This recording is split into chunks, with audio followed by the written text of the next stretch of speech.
rahmatullahi wa barakatuh. Peace be upon you all, and welcome to the Rethinking Islamic Reform Conference. We begin in the name of God, the most merciful, the most kind. I'd like to say good evening to everyone. Thank you all for being here, and thank you all for your patience. My name is Miriam Francois Jarrah, and I'll be hosting tonight's Rethinking Islamic Reform Conference on behalf of Oxford University Islamic Society. I'd like to extend a warm welcome to our esteemed speakers, Sheikh Hamza Yusuf with us all the way from the Zaytuna Institute in California, USA, and Professor Tariq Ramadan with us all the way from the Oxford University Middle East Centre up on Woodstock Road. First off, I'd like to extend a particularly warm welcome to our guests who have joined us this evening from across the globe. Some of you have travelled almost as far as some of our speakers, from as far afield as Australia, America, Tunisia, Sweden, Malaysia, Indonesia, Cambodia, Switzerland, Poland, Holland, Norway, and Bradford. We're grateful to all of you for your presence here tonight. We're also delighted to welcome our professors and fellow students from Oxford University, as well as our fellow academics from universities such as Cambridge, Sussex, Warwick, SOAS, LSE, and many more. We'd also like to thank the governmental institutions present here tonight, such as the Home Office, the Foreign and Commonwealth Office, the US State Department, and diplomats from numerous embassies, such as the American, Egyptian, Saudi Arabian, and Indonesian embassies. We're also grateful to have such a fantastic representation from the media here tonight, with the BBC, Channel 4, The Guardian, The Times, and many more in attendance. Also, a special thanks goes to Peter Sanders for putting his talent to tonight's photography. Finally, we're pleased to welcome representatives from every sector of civil society, whose presence greatly honours us this evening. Welcome all of you to Oxford.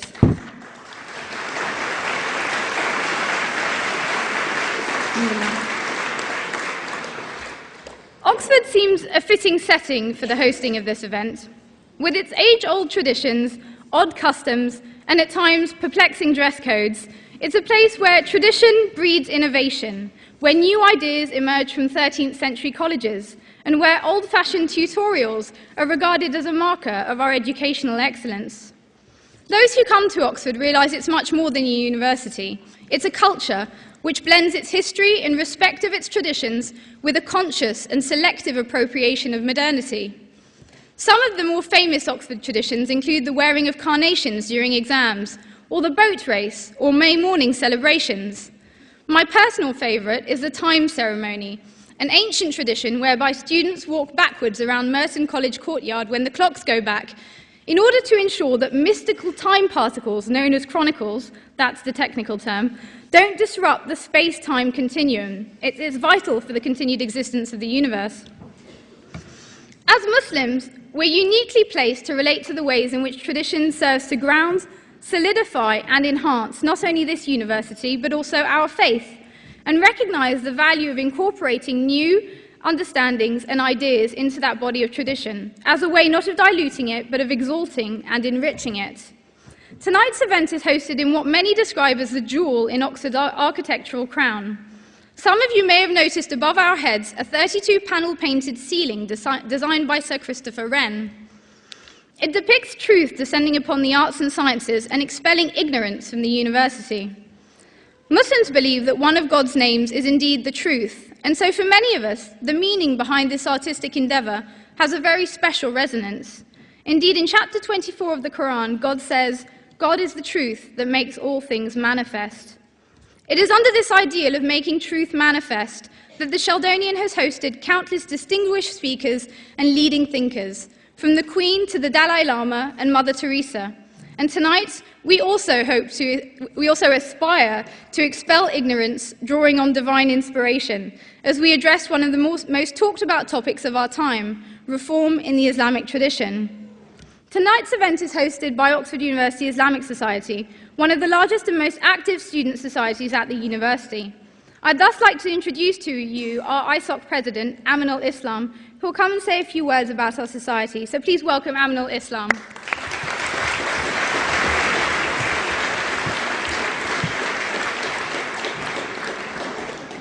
Good evening, ladies and gentlemen.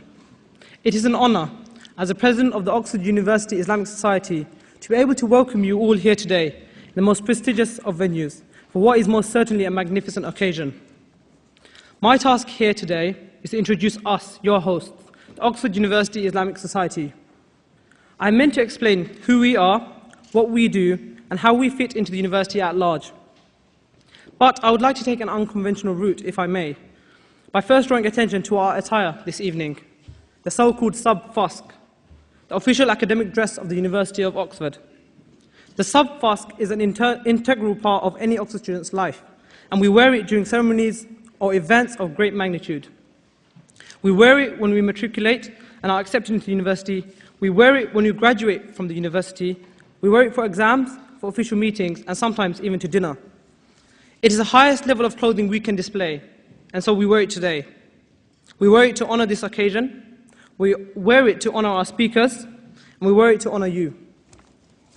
Many people think, and I'm inclined to agree, that the sub-fusk is beautiful. Others, however, think it makes us look like penguins. Despite what people may think of the sub-fusk, it is intriguing to discover that despite it being an age-old Oxford tradition, it does not originate in Oxford, nor even in England. Instead, it takes its roots from the universities and the madrasas of the Islamic world, which predate Oxford. The gown is the equivalent of the robes of the madrasa student. The mortarboard, which I now hold in my hand, and which we cannot wear until we graduate, symbolizes the Quran, which graduates in the Muslim world used to tie to their heads at their graduation ceremonies.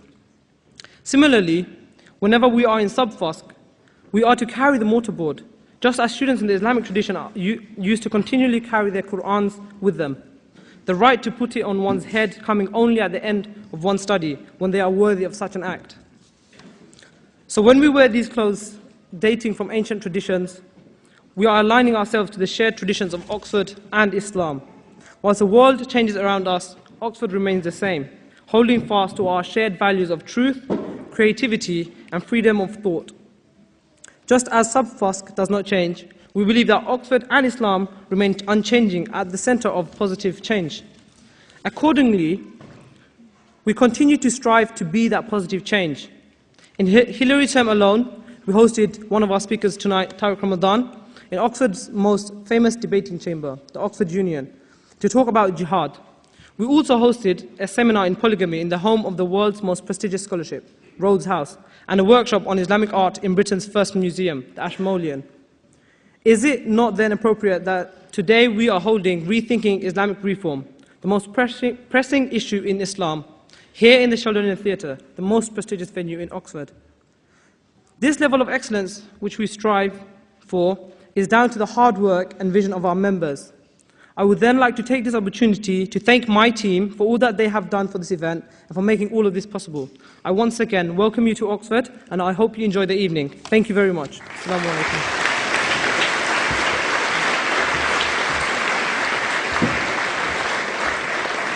Thank you, Aminul.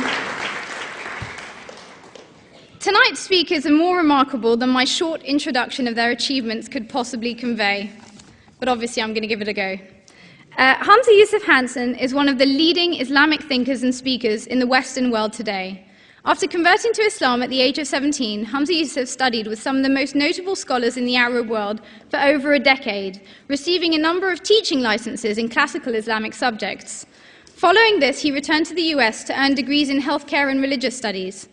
His years of meticulous traditional study, intellectual rigor, and eloquence have placed him at the very forefront of Islamic intellectual discourse.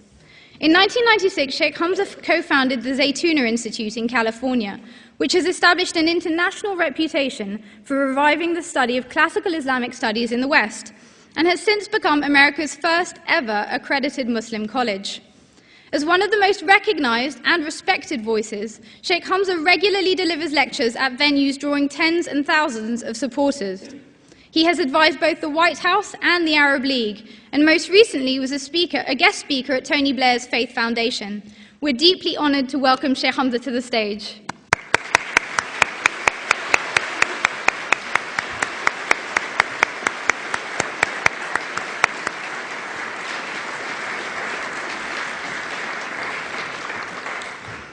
Professor Ramadan is one of the world's foremost and renowned intellectuals in Islamic academia. Born in Geneva, he has a PhD in Arabic and Islamic studies and received intensive training in classical Islamic scholarship at Al-Azhar University, Cairo.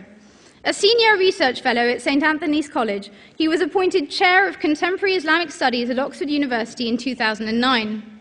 In addition to serving as president of the Brussels-based European Muslim Network, Professor Ramadan works as an expert in various commissions linked to the Brussels Parliament. He's also a member of several working parties throughout the world.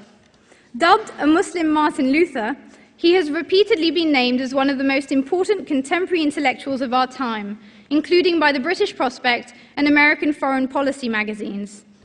Time magazine also recognized him as amongst the 100 most important innovators of the 21st century.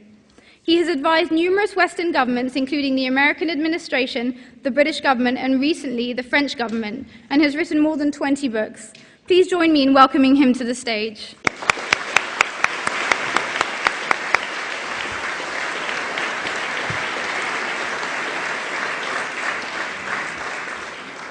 Tonight's event will be chaired by head organizer and former ISOC president himself, Imad Ahmed. I'll hand over to him now to present tonight's topic. Welcome, Imad.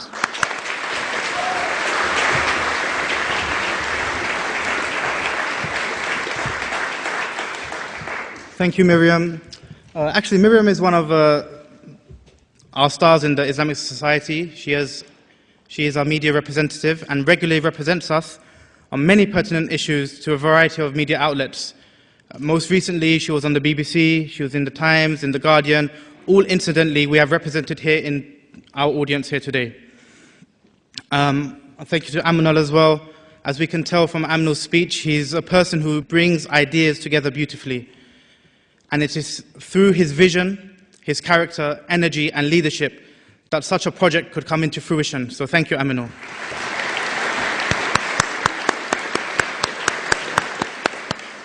Now, moving on to the event itself, it's strange to think that this just started as an idea amongst some friends, and now it's turned into something of this magnitude. Our distinguished audience on the floor, with representation from the government, policymakers, think tanks, scholars, and community leaders, is a testament to how important the question of Islamic reform has become. Yet the notion of reform itself, despite being one of the most oft-repeated, remains ill-defined. The title of our conference itself is a victim of the ambiguity that surrounds this discourse. Indeed, in a conversation that we had with Sheikh Hamza a few days ago, he began to unpack the title, Rethinking Islamic Reform. Well, what do we mean by reform? Do we mean theological reform, political reform, structural reform? And what is inherently Islamic about the reform that might take place or should take place? And to use the word rethinking, when we say rethinking, are we implying that reform has been sufficiently thought about such that we need to think about it again? In spite of the lack of clarity as to our definitions, this catch-all term of reform has spurred many projects with diverging aims and contradictory trajectories, often with institutional support and indeed governmental support. Some have considered the efforts of many reform projects to be wholly counterproductive, if not inattentive and offensive to the Muslim community.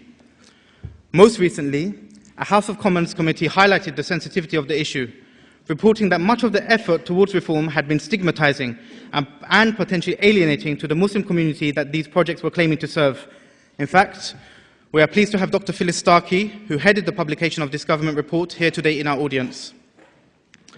Now, I know you don't want to see me here speaking for much longer, so I'm about to go, but just before I go, please allow me to outline the questions which this conference aims to answer. They broadly fall into 4 strands, so I'll go through them in turn. Firstly, what is Islamic reform? What is legitimate Islamic reform? And where are its spheres and its remits? Secondly, why have Islamic reform projects thus far been met with distrust and trepidation from the Muslim grassroots? We would like this answered with a special reference to contemporary reform initiatives. Thirdly, what is the interaction between Islam and the political, social, religious and cultural discourses surrounding it, if any? In other words, is the call to Islamic reform being affected from the outside, or is it an impulse that comes from within? And finally, perhaps quite pertinently with the new government, with our new coalition government, what roles, if any, should governments play in Islamic reform, and what are the challenges they face? To answer these questions, may I ask our first esteemed guest speaker, Sheikh Hamza, to take the stage. Thank you very much, Sheikh Hamza.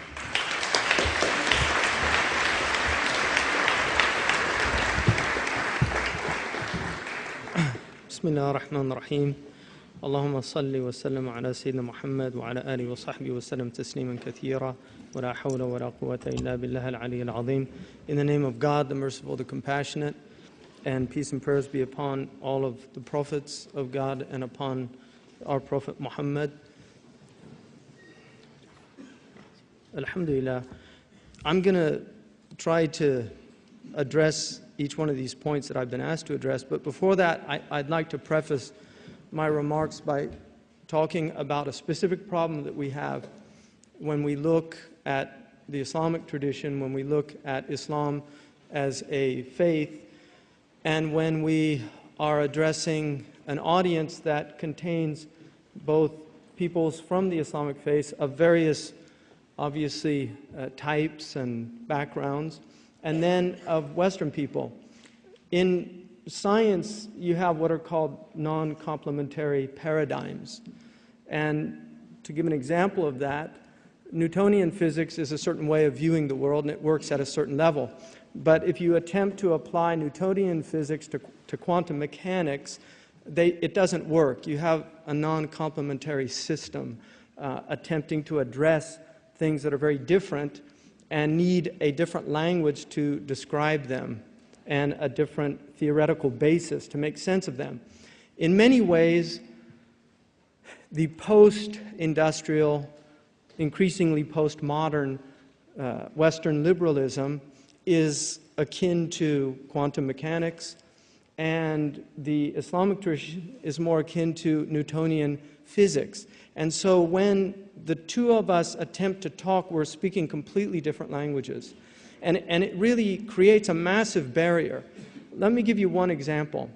One of the fundamental premises of the Islamic tradition is that human activity has metaphysical impact. That what we do in the world is actually reflected back to us through the world. So natural disasters are not seen as simply events that happen because of tectonic plate shifts, but there's actually a relationship between human behavior and between what is happening in the world. For many, many Western peoples now, that idea is a quaint, superstitious, historical idea from a previous time, something very difficult for Western people to actually relate to. One of the problems with that idea, however, and I do put this caveat, is that many Muslims will use that as a way of pointing the finger at people and saying, this is why it's happening. You're an evil person and therefore God is zapping you. That is also a major problem because there's nothing in the Islamic tradition that permits one to do that, because it is arrogating to oneself the judgment of God, and that's simply not in the realm of a human being to do. And so that's a very important point. Another aspect that is very difficult for, I think, Western peoples to relate to is the fact that the primary texts of Islam are 1,400 years old. And it is very difficult for Western people to understand how you can use a text that was written 1,400 years ago to have anything to do with modern legislation. This seems really quite incomprehensible for many people. And to give you an example, in the United States, we have a 200-year-old document. It's actually older than 200 years, but we have a document that is a little older than 200 years called the Constitution. It's the basis of our legal system. In the arguments that we have in the United States of America, we have arguments around what they call strict construction and loose construction, how we interpret the Constitution, originalism versus a living Constitution, the idea of what's called textualism in our tradition, intentionalism. What's the intent of the framers when they said these things? And should we base it on their intent, even though they were speaking 200 years ago in a very different context? Or is it a living constitution that can be reinterpreted based on the changes of time? The Founding Fathers didn't really leave a lot of explanation of how they wanted it to be understood, although there are some remarks. Thomas Jefferson said that you can't expect an adult to wear the coat of a child, and countries grow, and therefore our understanding will grow, and there needs to be changes. But he also said, but don't allow the Constitution to be wax in the hands of the government to where they can shape it to fit the way they want. This dilemma that exists in the United States is very similar to the dilemma that Muslims are going through today. There are many Muslims that are arguing for a living Quran as opposed to a type of textualist approach or intentionalist approach to the Quran. How do we interpret the Quran in the light of modern society? Now, the reason that I really wanted to drive that point home is because the problems of law and language are perennial problems. We still study Plato because Plato raises questions that are still pertinent to people living today. We still study Aristotle because Aristotle also addresses issues that are pertinent to people today. And so, in light of looking at the past to illuminate the present, I would like to honor a graduate of Oxford and an Oxford Don who I really like. And that is the great Arnold Toynbee. Arnold Toynbee studied at Balliol College, and I'm speaking about Arnold J Toynbee, not the great economist of the 19th century who also has that same name. Arnold Toynbee wrote an essay in 1947 called he wrote a series of essays in a book called Civilization on Trial. One of the things that he said in that book is that when civilizations are confronted with challenges, they tend to respond in different ways, and their responses will determine their success or their failures. But he said one of the common characteristics of a civilization when they're under great stress is to find what he called bugbears, people to blame for their problems. And he mentions now the capitalist West, it uses communism. He said in the divided world of 1947, communism and capitalism are each performing this insidious office for one another. Whenever things go awry in circumstances that seem ever more intractable, we tend to accuse the enemy of having sown tares in our field and thereby implicitly excuse ourselves for the faults in our own husbandry. This is, of course, an old story. Centuries before communism was heard of, our ancestors found their bugbear in Islam. As lately as the 16th century, Islam inspired the same hysteria in Western hearts as communism in the 20th century. It's very interesting in this same essay that he actually argues that Islam is also going to become a problem again. And he addresses what is very fascinating to me, the fact that Islam is up against the wall vis-a-vis Western civilization. And because it's up against the wall, it responds in one of two ways. He calls one of the responses Herodianism and the other Zealotism. Herodianism, he said, is mimicry. It's attempting to find the secret of the people that have conquered you and to become like them. This is the Japanese response to the post-World War situation where the Japanese now have better rock and roll than the Americans. They can imitate Elvis Presley. Even their prime minister, when he came to America, he wanted to go to Graceland. That was the first place that he asked George Bush to go to, and he actually did go and visit because he apparently is a great fan of Elvis. They have some of the finest classical musicians. This is very common for conquered peoples to imitate those who have conquered them. This is why Native Americans are often the last people wearing cowboy clothes, literally wearing the Levi's and the cow. They will embellish it with traditional beads and things, but This is something that happens. But he says the other response is zealotism, which is an attempt to fall back on the past in this rigid, nostalgic structure. And he identifies 3 places where he feels that this will be the biggest problem for the West in dealing with the Muslims. Saudi Arabia, Afghanistan, and Yemen. And it's quite stunning that he did this in 1947, and I would attribute that to the Oxford education.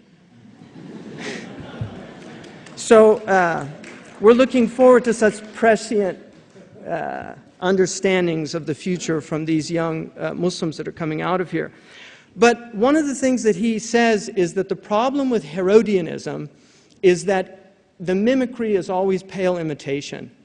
They can never become really as good as those that they're trying to imitate. And he says the problem with zealotism is that it is invariably a dead end, and it comes to a failure. Now, in terms of looking at Islamic reform today, I have a problem with the word, and I clarified it with Dr. Ramadan, and the word that he understands reform is islah in Arabic, which is a good Arabic term. Islah is the idea of rectifying something after it's corrupted. And it's a good word because the Prophet Muhammad ﷺ actually used that word when he said that he said, "Blessed are the strangers," and he was asked who the strangers were, and he said, "They are people who rectify my sharia, my way, after people have corrupted it." So he said, "Alladhina yuslihuna shari'ati ba'dama afsadaha an-nas." The importance of that tradition is 2 things that can be immediately gleaned from it. One is that his sharia does get corrupted by his own testimony, that it can be misunderstood, it can deviate from its original intentions. But then the other thing is the need for people to rectify it, this islah, this idea of rectifying it. Now, the problem for me with the language, reform is more of a Christian term coming out of the Protestant Reformation, which was a response to the abuses. And I know it's the most radical of the Protestant Reformation came out of Switzerland. So so Zwingli was actually more radical than Martin Luther.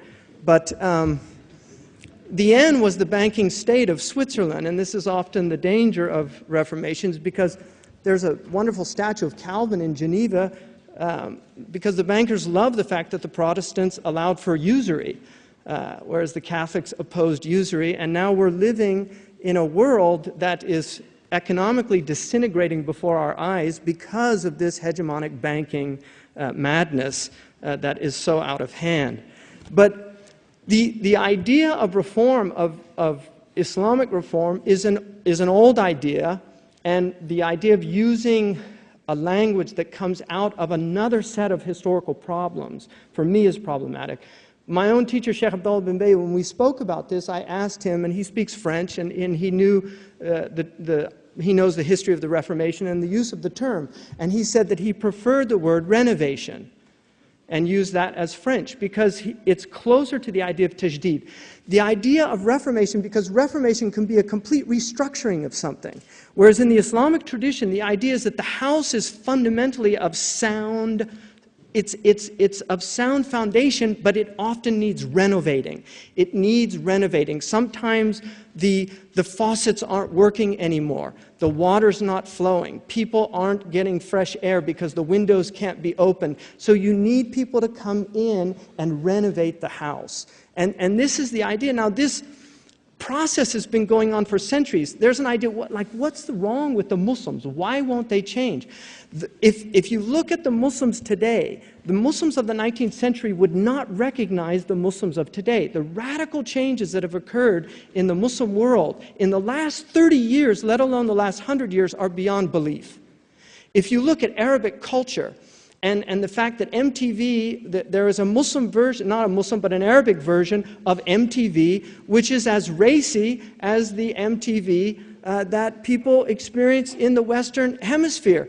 Now, people like an Osama bin Laden, who turns that on and sees that, literally will pull their beards out because it's incredibly traumatic. to see something like that happening in their culture. The Arabs pride themselves on what's called ghaira. In Urdu, it's translated as ghairat. Urdu people say that's where the Arabs got it from, but it's actually the other way around.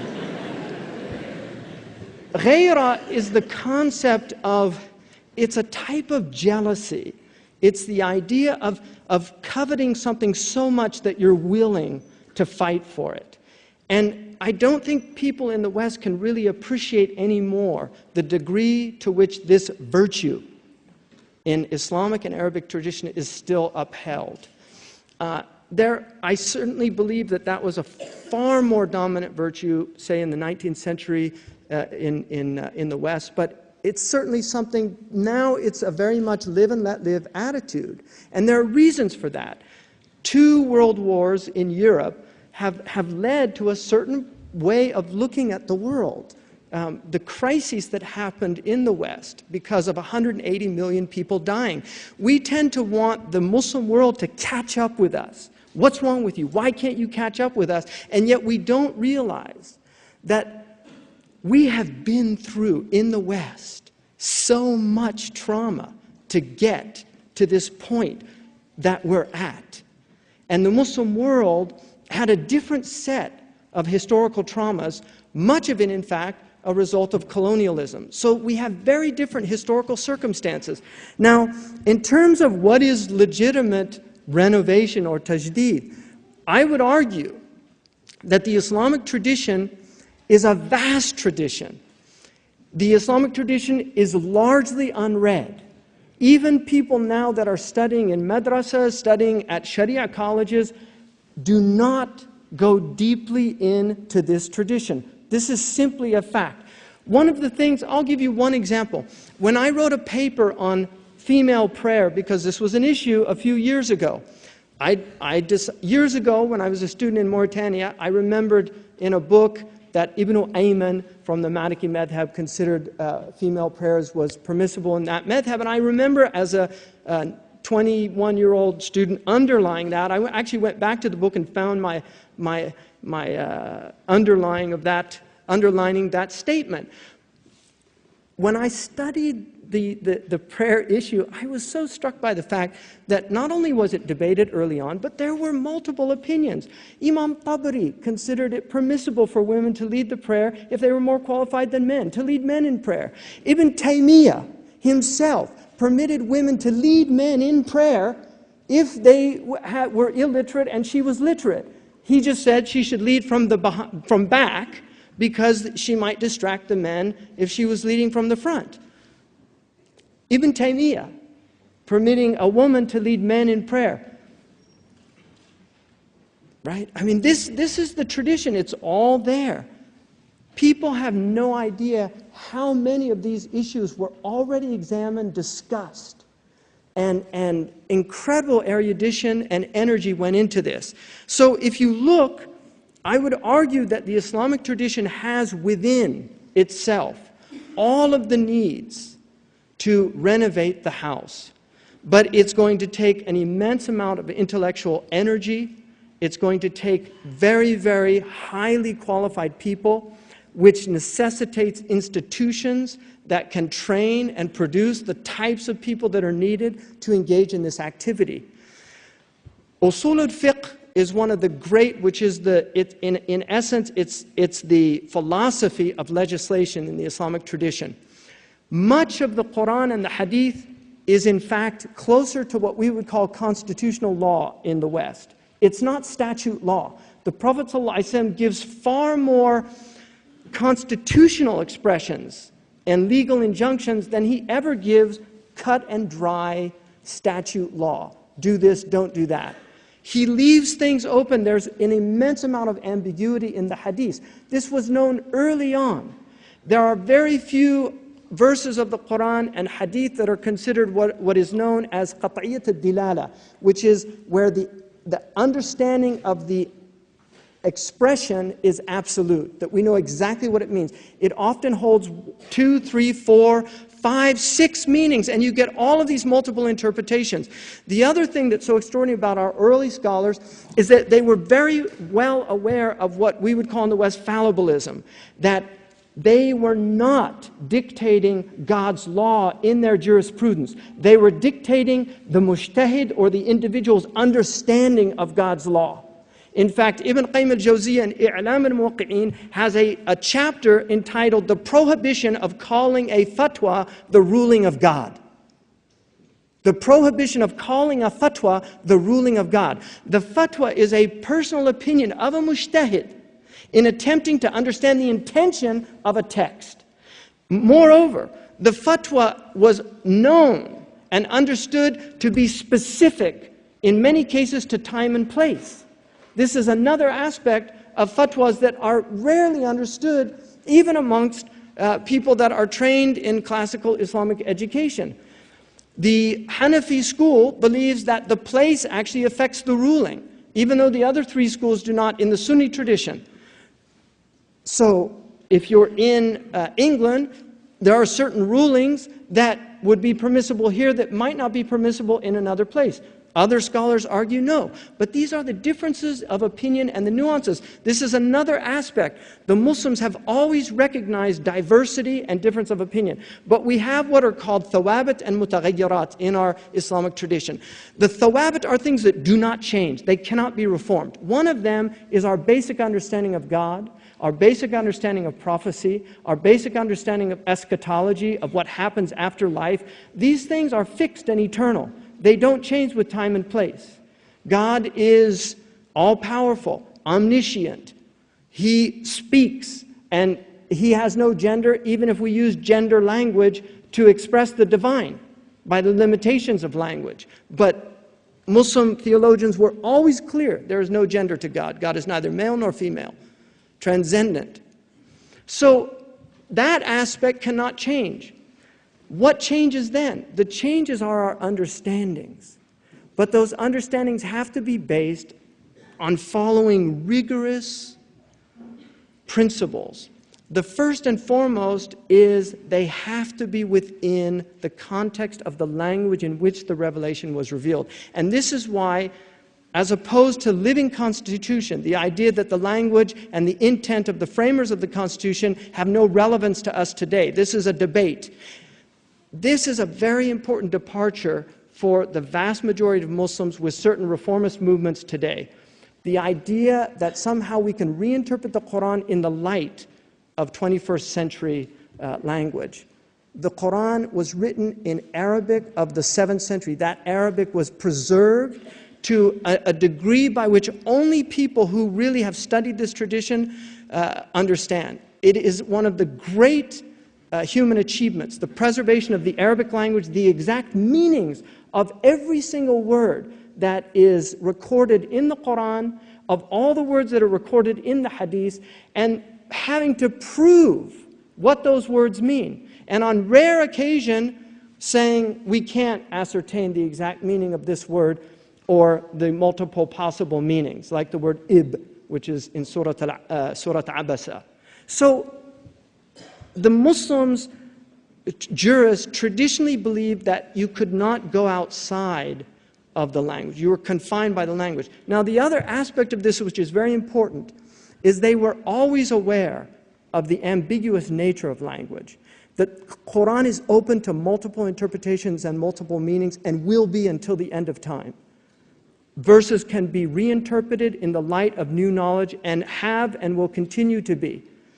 So the Islamic reform or tajdeed that's happened in the past, we have many examples of that. But I would look at a few that occurred in the 19th century. In the late 19th century, with the colonial incursions, there became a response to the Western colonization of the Muslim countries. Some of those responses involved attacking Muslim spirituality because they believed, like Muhammad Abdu and others, they believed that the Muslims were far too otherworldly, that the Sufis had taken hold of their understanding to such a degree that they really forgot about the world itself. And so the emphasis then was to focus on the political, the economic dimensions that had been ignored for so long. And so you got these reformist movements that were essentially political and economic attempts at redressing the real problems in the Muslim world, educational problems, the fact that things like engineering were so widely ignored, attempting to redress the problems of Muslim universities. Al-Azhar is a good example of that. Al-Azhar was traditionally only where people were trained in Islamic tradition, and now it is a multidimensional, multifaceted university. That was an attempt at reforming the problem of limiting Islamic universities simply to the subjects of Islamic tradition. Then you had the political movements of which Dr. Ramadan's grandfather was involved in on his maternal side, Hassan al-Banna, who was part of that tradition of Rashid Rida, who was also one of the reformist trends that occurred in the Muslim world. Ben Badis, who is affected by that in Algeria, so you have a complete reformist agenda in Algeria, and then you have Ala al-Fasi in Morocco. These are all happening on top of the Wahhabi reformist movement that was happening even earlier than that in the 1780s, 1790s, and then it's reinvigorated with King Abdul Aziz's conquest of the Arabian Peninsula. These are all attempts at reform, of dealing with the collapse of the Muslim sovereignty and the Muslim ethos. One of the great traumas of the Muslim world was in 1924 when the Ottoman Caliphate officially dismantled. There was a conference in Mecca that was done to reestablish it, to appoint a new caliph. The head of that conference was Muhammad al-Zawahiri, who was the grandfather of Ayman Zawahiri, the companion of Osama bin Laden. He was the Sheikh al-Azhar at the time. I mean, this is quite extraordinary. Ayman Zawahiri's grandfather on his maternal side wrote the Egyptian constitution. He was one of the most important people in designing the Egyptian constitution. He comes from a very traditional, very aristocratic Egyptian family. So what happened between Muhammad Zawahiri and Ayman Zawahiri?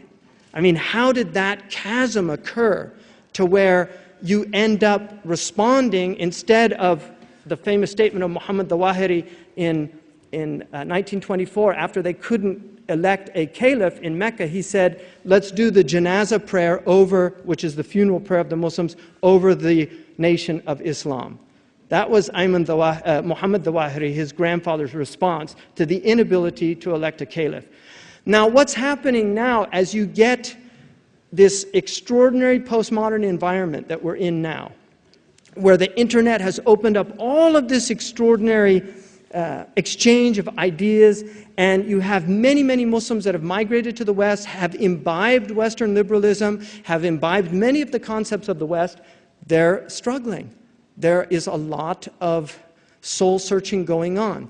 We have, for instance, gay and lesbian people in the United States, and I'm sure here, but in the United States, we have gay and lesbian people who are born into Muslim families that want a gay and lesbian Islam. They want an Islam that is big enough to include the gay and lesbian community. And so there's a movement now there. You have people like Irshad Manji, who is also calling for this reform. The misunderstanding, I think the trouble with Islam today, becoming a spokesman for a certain type of progressive movement. The question is, why is there so much distrust and trepidation by the Muslim grassroots? I would say the fundamental reason is because Lord Cromer, and I don't know if he went to Oxford, but Lord Cromer, who was the governor of Egypt, a close friend of Muhammad Abdu's, said, a reformed Islam is not Islam. And I would argue that that is true and that's not true. It's true in that the fundamental thrust of Islam is that it was a reformist movement to begin with. Islam was redressing the problems that they saw inherent in Christianity, the sectarianism. People have no idea the number of sects of Christians that existed in the Middle East at that time. The Nestorians, the Jacobites, the Arians, the Byzantine Orthodox, the Catholics, all of these different groups The Malibari Nasranis, who are still in existence in India, had to flee to India, who were Semitic Christians like Ebionites. All of these differences. And then also the Jewish rejection of Jesus. So the Prophet Muhammad saw himself as coming to really reform the Abrahamic tradition. He put in place several constraints in his faith.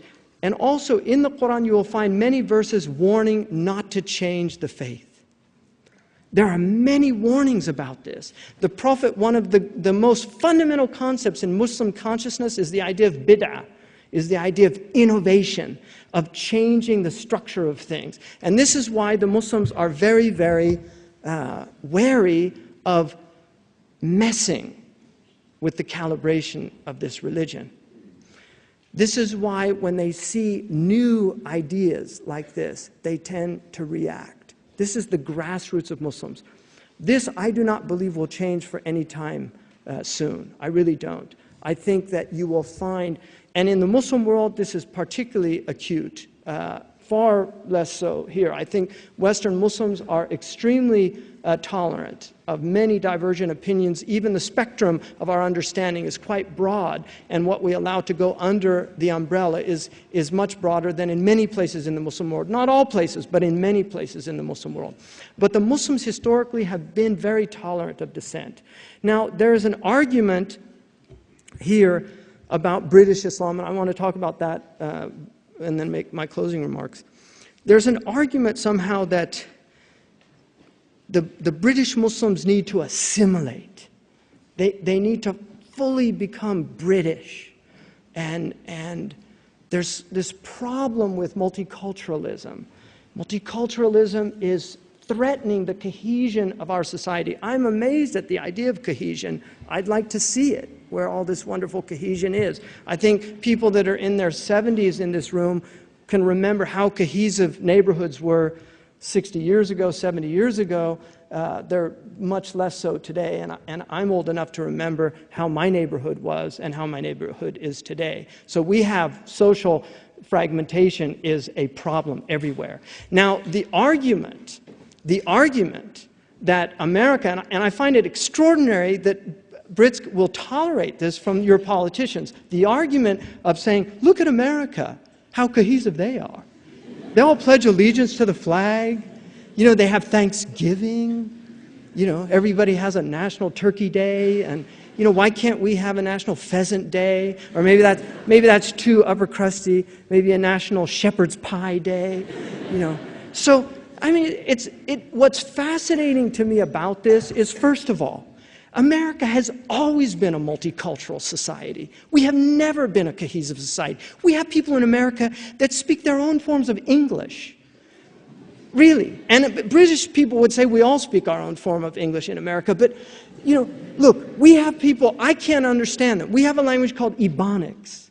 We have a gumbo language, fit a lion, a gumbo pie, and a filet gumbo. For tonight, I'm going to see my Mashera Mio. I mean, do you understand that? I don't understand. It's a Hank Williams song. I mean, he knew what it was about because it's a Louisiana dialect. I don't know what it is. And I'm sure you've got people up in Yorkshire that you can't tell what they're saying. You know, but look, the reality of it is, America, we have people in America driving around in buggies. In buggies. They're debating whether or not to put rubber tires on those buggies. That's what they're debating in their community. And I'm not making this up. America we have places in my state that says, se habla inglés. That means we speak English here. I'm not making this up. We have 7th generation Chinese in San Francisco, Chinatown, that do not speak English. They have been in the United States for 7 generations. This is America. So this idea, this fantasy that some of these British politicians have of bringing this wonderful, cohesive America over here, good luck, my friends. Seriously. But one of the things I love about England is that you've always tolerated eccentric uncles. Why can't you tolerate eccentric religions? Really? I mean, what's so wrong with that? You know, this country was forged in religious wars.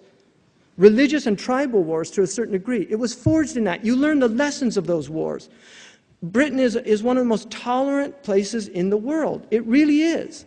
And like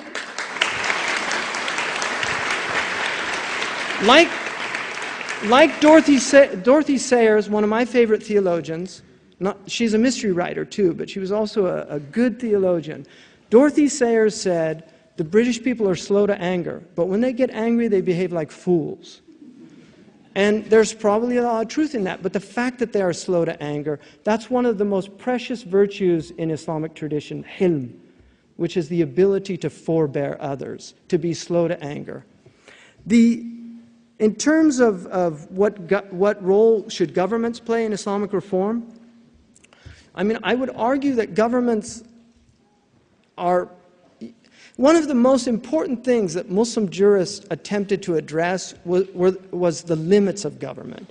And Muslims traditionally were very libertarian in their approach. They did not like, our jurists did not like, they didn't work for governments, and we had a separation of powers in the sense that the legislative body was in the jurists, and the jurists were independently working. Islamic Sharia arises completely independent of government support. The great jurists were actually Malik, Ahmad ibn Hanbal, Abu Hanifa, Imam Shafi, all spent time in government jails. All of them. And these were the great founders of the Sunni tradition, and the Shia also have a tradition of persecution at the hands of government as well. In some ways, far worse than anything the Sunnis ever suffered. So Muslim jurists were always very wary of government. One of the things about that, nothing taints a reputation more in our community than an association with a government. You lose your credibility. When I went into the White House, and I was just a guest, they didn't pay me, I didn't get any money. Maybe I should have asked for something because it was just, but that did more to tarnish my reputation amongst a large segment of the Muslim community, because Muslims are very wary of any scholar who associates closely with a government, and they always have been. And there's a reason for that, because governments never do that out of the graciousness of their goodwill. They co-opt.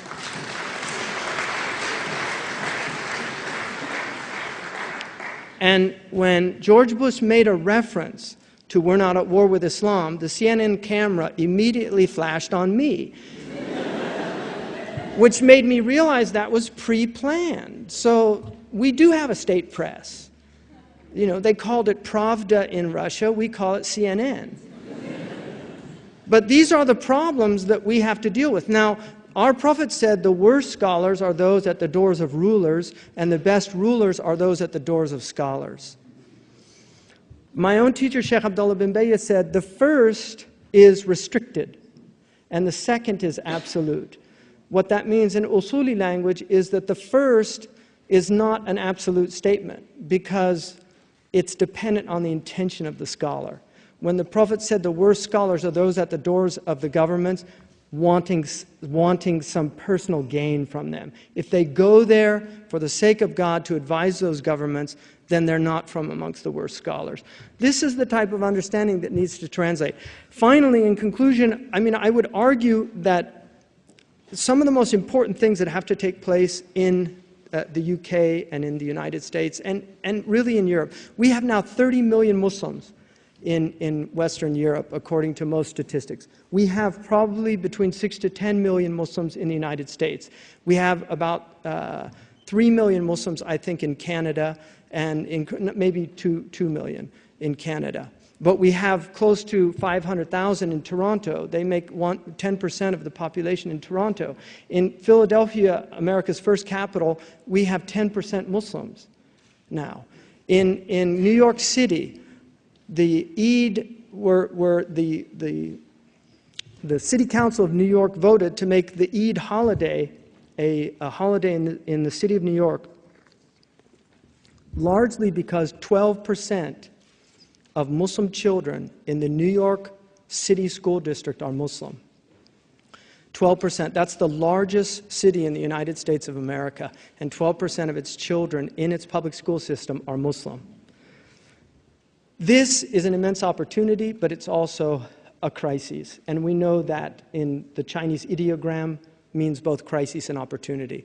It's a crisis because if we don't somehow come to terms with the fact that Muslims do not have the intellectual tools to navigate their religion in uncharted waters, such as these that we are in now, if these tools are not presented in an intelligent way that's rooted and founded in the Islamic tradition, then we have a very serious problem.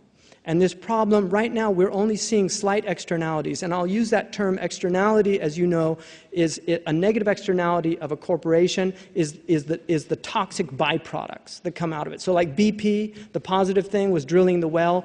The negative externality is the fact the well didn't work out. Well, religions have negative externalities as well. Things go wrong. People go wrong. We have Muslims that are negative externalities for the social body.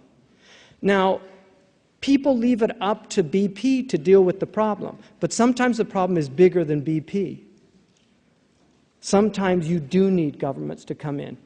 When the FBI came to me, not to question me, they never came to question me. I mean, they have at the airport and things, but they never came to my house to question me like was reported in the press. And Dr. Ramadan knows about press. I don't believe press anymore, because once you read about yourself in the press, you know it's just rubbish. You know. And Wikipedia, my goodness, you know. So the FBI, I told them, look, my wish, you know, really, my wish is you guys get it right. Really. This is a criminal problem. These are criminals, and they need to be stopped. Extremism is as American as apple pie. We have extreme sports. We jump off buildings, you know, with bungee ropes and things. We have extreme eating. We had a woman die recently in a water drinking contest. We have hot dog contests where they eat 150 hot dogs. People from Egypt would never do that. You know, we have extreme music. They used our music to torture people at Guantanamo Bay. Seriously, they used it to torture. In fact, the heavy metal bands actually protested against their music being used as torture. We have extremism is as American as apple pie, really. The problem is not extremism. Extremism is a human problem, but it's always been there. It will always be there. The problem is violence in a civil society. And this is what we need to address, the problem of violence. And at essence, Islam is an Iranic religion. It is a peaceful tradition. Our Prophet was not a warmonger. He did not like war. He disdained war. He said, never hope to meet your enemies. But if you're forced to meet them, be brave in the battlefield. He prohibited the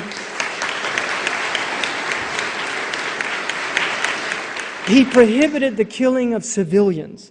He prohibited the killing of women and children. In the Maliki fiqh that I studied, the only time that you can fight a woman if she's a combatant on the other side. The Maliki jurists were so troubled by the hadith that they said, if you see a woman on the battlefield, run away from her.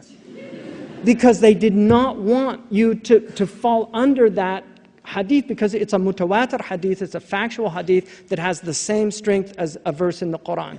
Now, I want to close and end this by saying one of the greatest problems we have is we have what I call Sheikh Googles, weekend muftis. We have now a loss of authority in our tradition. This has led to people like what they call Sheikh bin Laden. Somebody called me up on a recent Arabic program and said, what do you think of Sheikh Osama bin Laden? And I just said, first of all, what do you want from the question? Do you want me to be, if I answer, oh, he's a great guy, to be in Guantanamo Bay tomorrow? I mean, is that kind of the idea? Or what, you want, you know, I think he's terrible. But who made him a sheikh? Really, who made Sheikh Osama bin Laden a sheikh? Osama bin Laden is an accountant.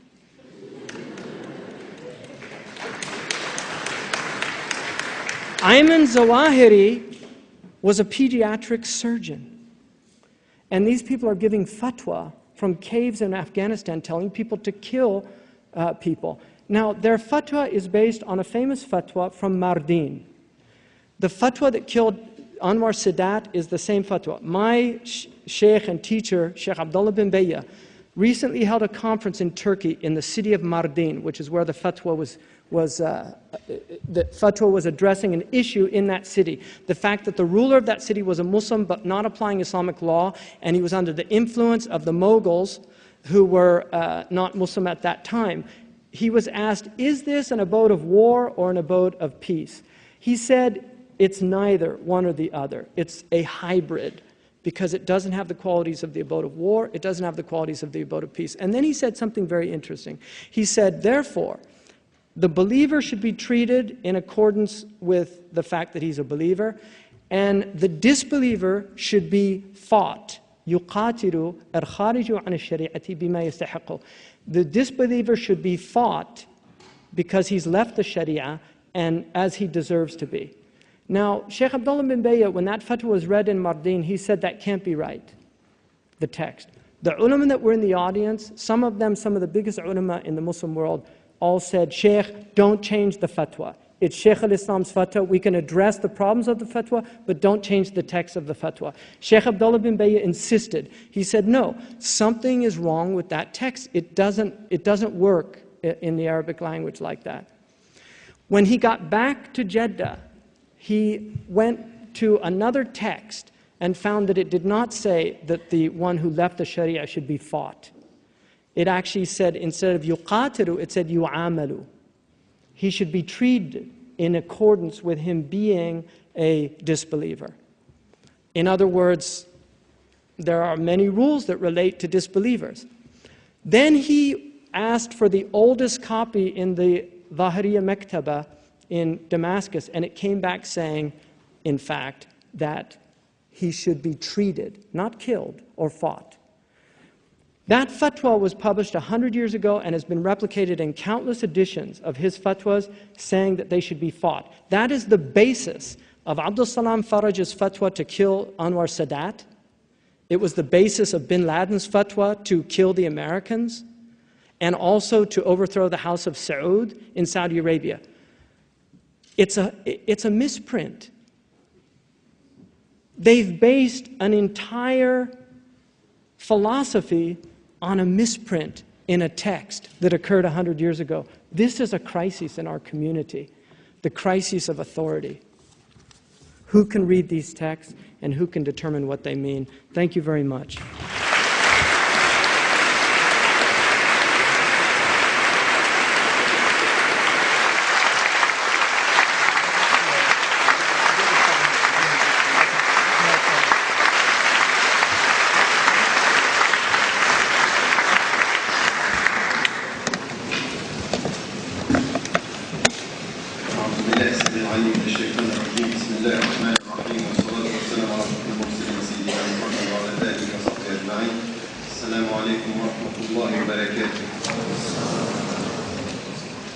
I just want to start by thanking the Oxford University Islamic Society for this evening. I think that all of us here, we should and we must thank you for what you have been doing and being able to just bring Sheikh Hamza Yusuf here in this country, in this city. He has been ill for the last few days, so thank you for being here, but thank you, students, for doing the job.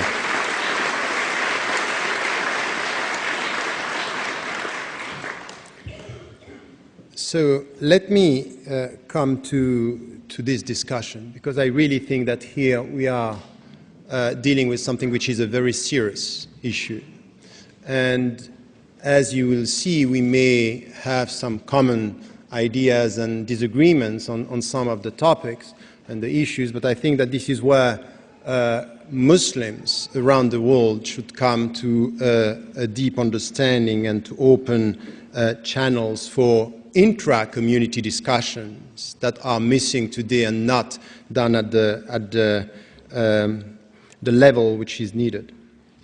In fact, you know, when I went to Egypt to study, because it was not possible, and I think also that the future of Western Muslims to have institutions in the West, but I went to Egypt and I was with scholars, and in fact there is something common in our journey to Islamic knowledge is that born and raised in the West and going back to Egypt, for example, it was in Egypt for me, I went to traditional one-to-one courses with scholars and just what I wanted is just to get the knowledge and what we call in the traditional way of teaching ijazat, and this is what I wanted from the scholars. But there is one thing that I asked to one of the scholars, who is a very important scholar in Egypt, Sheikh al-Aqabawi, and I was with him and said, you know what I want to do in the fiqh field? I want to study mawdi' al-ikhtilaf. So what are the issues where the scholars did not agree? I want to understand why. What is the point? And we went through 60 issues on which the scholars are coming from the Sunni tradition, the Shia tradition, and within the Sunni tradition, the Shafi'i, al-Hanbali, al-Maliki, and others. And I wanted to understand how and why. Why first and how they were disagreeing and how they were dealing with the text. Why? Because there is something which is not disputable among the Muslim scholars and among the Muslims is that the text is the text and the Quran is the Quran. But we agree that there are many interpretations. So from the text, which is one text, there are many interpretations dealing with minds, environments, time, space, and that you have to take this into account if you want to understand. And the main point, which was very, very important for me, is that while I was studying at the same time with one scholar fiqh and with the other scholar usul al-fiqh, the point was very clear that if you take what is in usul al-fiqh, Shatibi was saying, 14th century, he was saying something which was quite important, which is in fact usul al-fiqh, the fundamentals of law and jurisprudence, are in fact the philosophy of law, the Islamic philosophy of law, which is behind the scene, which is the old framework within which we think about fiqh. And then you come to all these scholars that are disagreeing, and you understand something which is quite important. In fact, they were not reading the same way, but they had the same intention. And the intention was, how am I the more faithful to the very essence of the text? Not only in the way I read it, but in the objectives. What I want to achieve out of my reading. It's all about the same intention.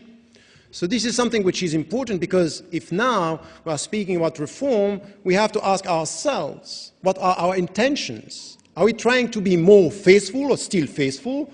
Or do we want only to adapt to a changing world, forgetting sometimes the very essence of our religion? So intention here is essential. So there is something which is common ground that behind the scene, all the scholars, if we accept and agree, and this was my position from the very beginning in this vast tradition, as Hamza Yusuf was saying, is something which is quite important, is that it is sincere scholars are trying to be faithful. And there are many ways of being faithful depending on your understanding, your minds, because sometimes you can be sharp and sometimes you can be superficial. But to try to be faithful when your mind could be superficial is still sincerity, that you have to acknowledge this. So here there is something which is the starting point of the discussion for me. And then the point was not only, as it was said, because when I wrote the book, Radical Reform, Islamic Ethics and Liberation, I got some, remarks and feedbacks coming from Muslims saying, oh, this is a Western viewpoint. I say, no, I'm sorry. It's not at all a Western viewpoint. It's for Muslims living today. It's for contemporary Muslims facing the challenges of their time in the West as well as in Muslim-majority countries. So how do we deal with contemporary challenges and how are we going to deal with them and try to find solution in that field?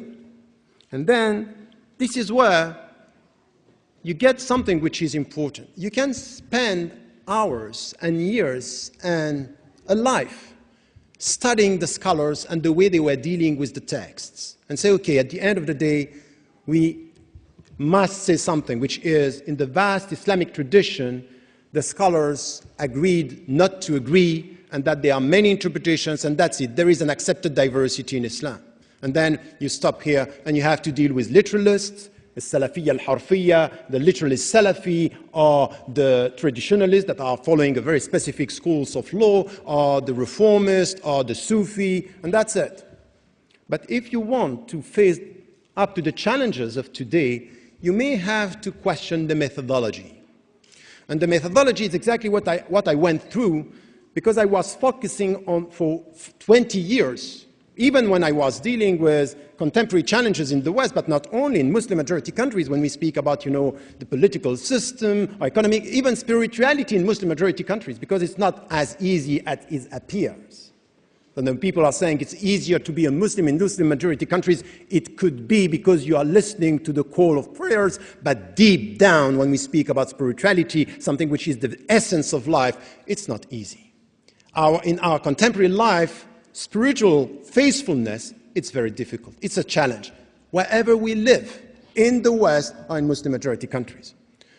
So the point here is, how do we deal with this, and how are we going to challenge that and understand in which way we can solve these problems and the crisis that we are facing?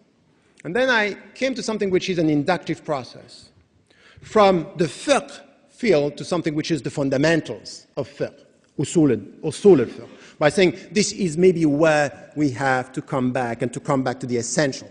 Because the fiqh dimension is very important, and it's quite clear, and this is true, that many Muslims today, they don't know about the vast, tradition of Islam with so many different, opinions coming from scholars on very specific issues.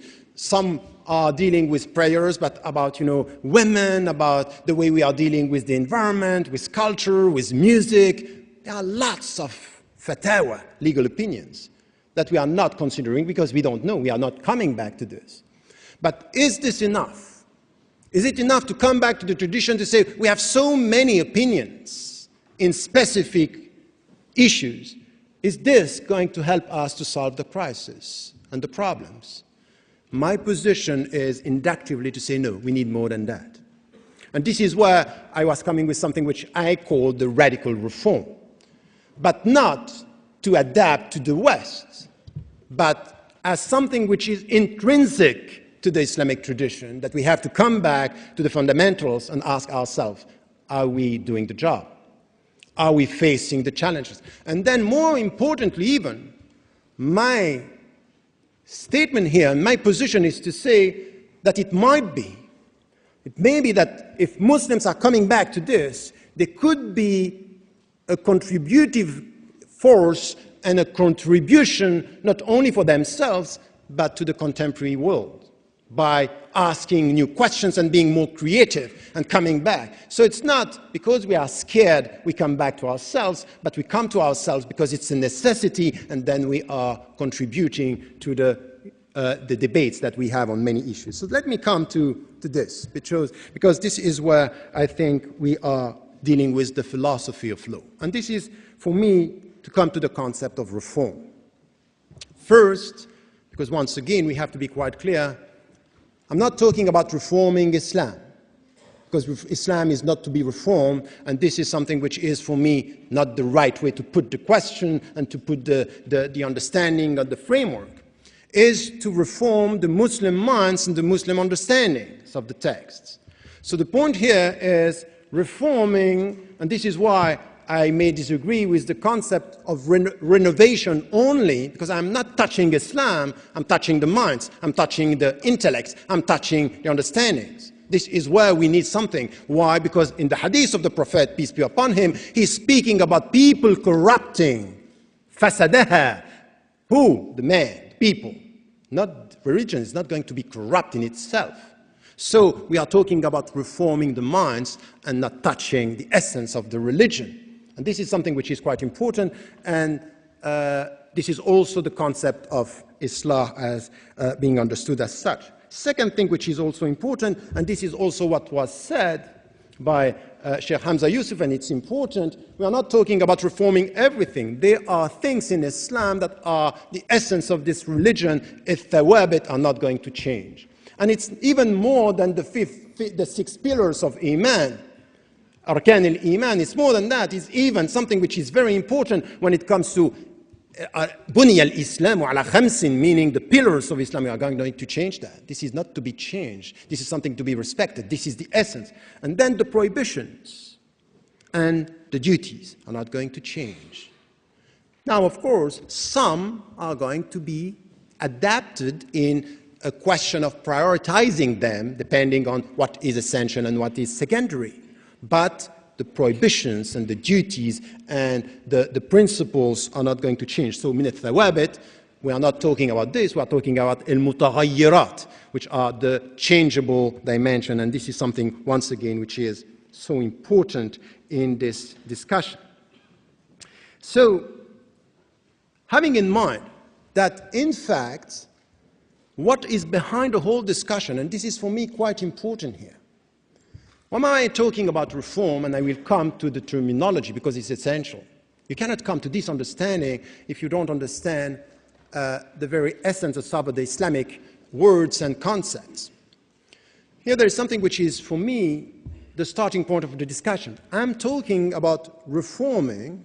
I'm talking about reforming the Muslim minds with one intention, is how today are we going to remain faithful to the principles of Islam and to this religion? It's a question of faithfulness.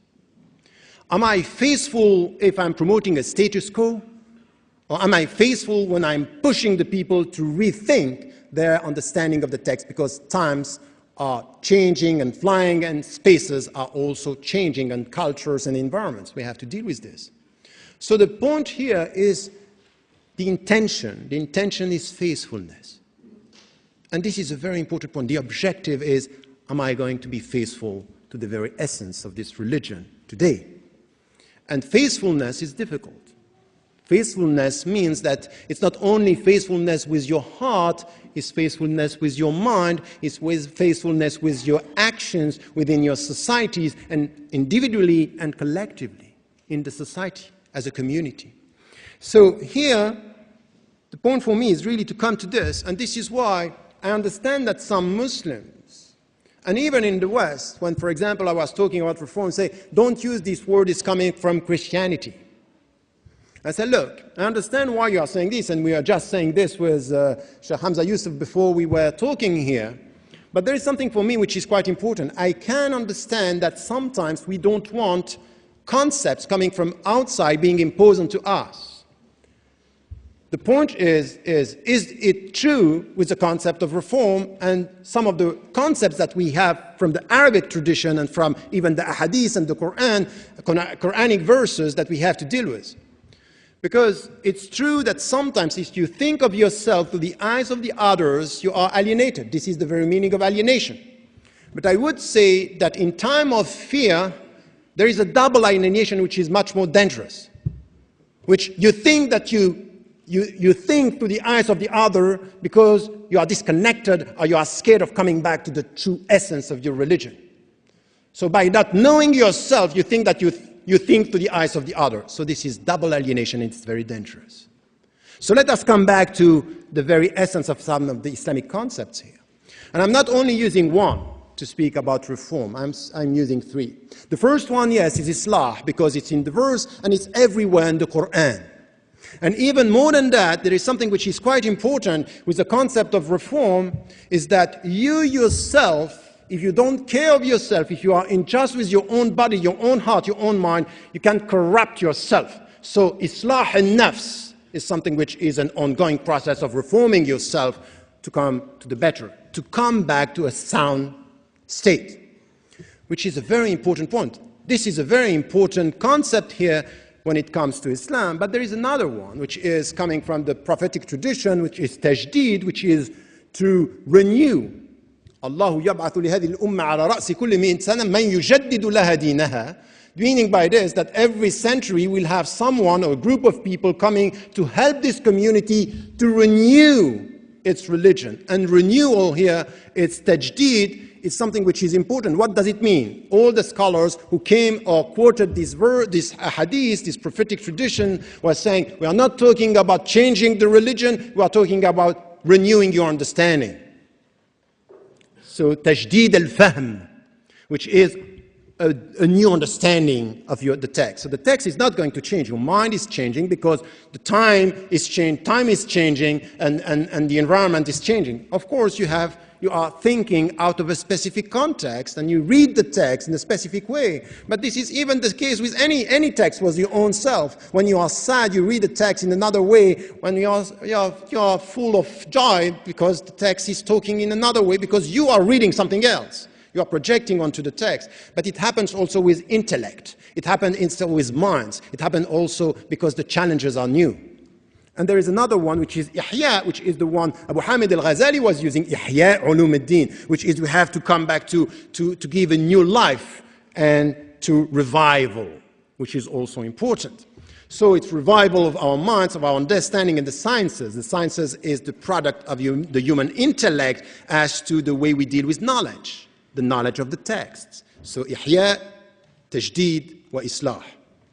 And I would say that this is intrinsic to the Islamic tradition, that we have to go through this if we want to be faithful. There is no way to be faithful to universal principles if you don't understand the historical contexts and environments. No, please. Don't clap. It disturbs me and don't like it. So this is something which is important. So let me come with this understanding now to terminologies. So this is one concept which is important here. And then it helps us to understand two other concepts. When it comes to not the specialized way some scholars were dealing with some concept, you have to be very careful. Because if you go to fuqaha, by definition, a faqih is dealing with law, with rules, with ahkam. So when he comes to understand the very meaning of Sharia, for him Sharia will be this framework within which he is going to think about the law. And some of them were talking about Islamic law. This is Sharia. But in fact, the very essence of the word, the way towards the source, is in fact the very essence of it. And this is why I don't agree with this very classical categorization between, oh, there is the way of the Sufi and there is the way of the jurist. So Sharia is for the jurist, and for the Sufi there is something which is completely different. No, the heart of Sharia is the Sufi spiritual tradition. It's not something which is separate. It's within.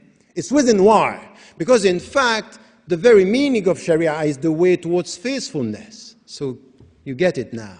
The intention at the beginning is how we are going to be faithful. Sharia is a construct which is scholars trying to get the rules, trying to get the framework with your heart, with your mind, within your society, individually or within a community, to remain faithful to the essence of your religion. This is the Sharia.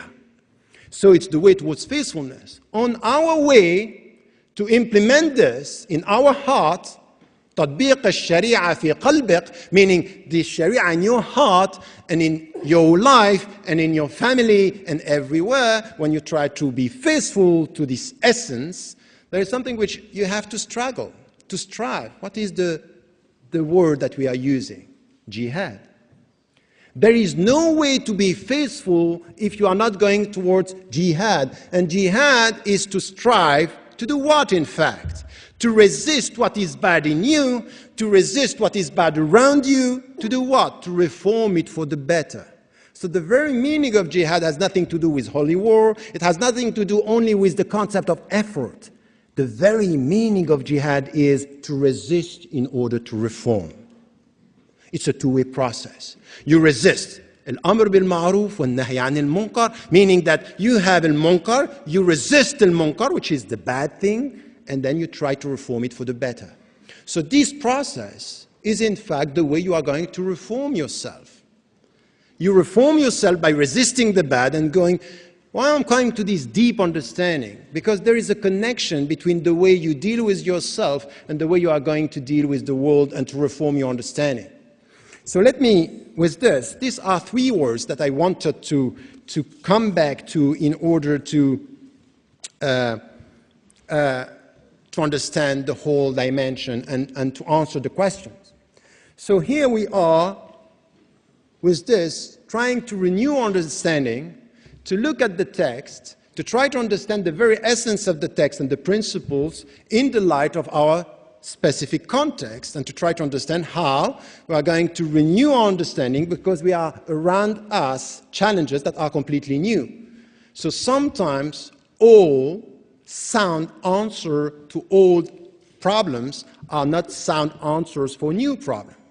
And it might be that you are going to betray the very essence of the text if you literally implement one verse in a new specific environment, because it doesn't fit. It's not the right way. You have to reinterpret, understand. Sometimes some of the dimensions of the text and the verses and the prophetic traditions were not reached at the time people were dealing with them because they had specific understanding. So here we are coming to something which is from the very beginning very important, and for me today, the essence of this discussion and the heart of the discussion is the dialectical process to which we have to go. And once again, it's not new, but it might be that we have a problem of methodology. It's the dialectical process. We read the verses, we try to understand in which specific contexts these verses were revealed. So there is a dialectical process between the environment and the text. Some of the texts are beyond the context, as we said, they are immutable, and some others are to be connected with a specific context. And then you come to your own context, your own environment, and you try to understand in which way you are going to implement this text for today. So this is what the fuqaha are doing. This is the legal field.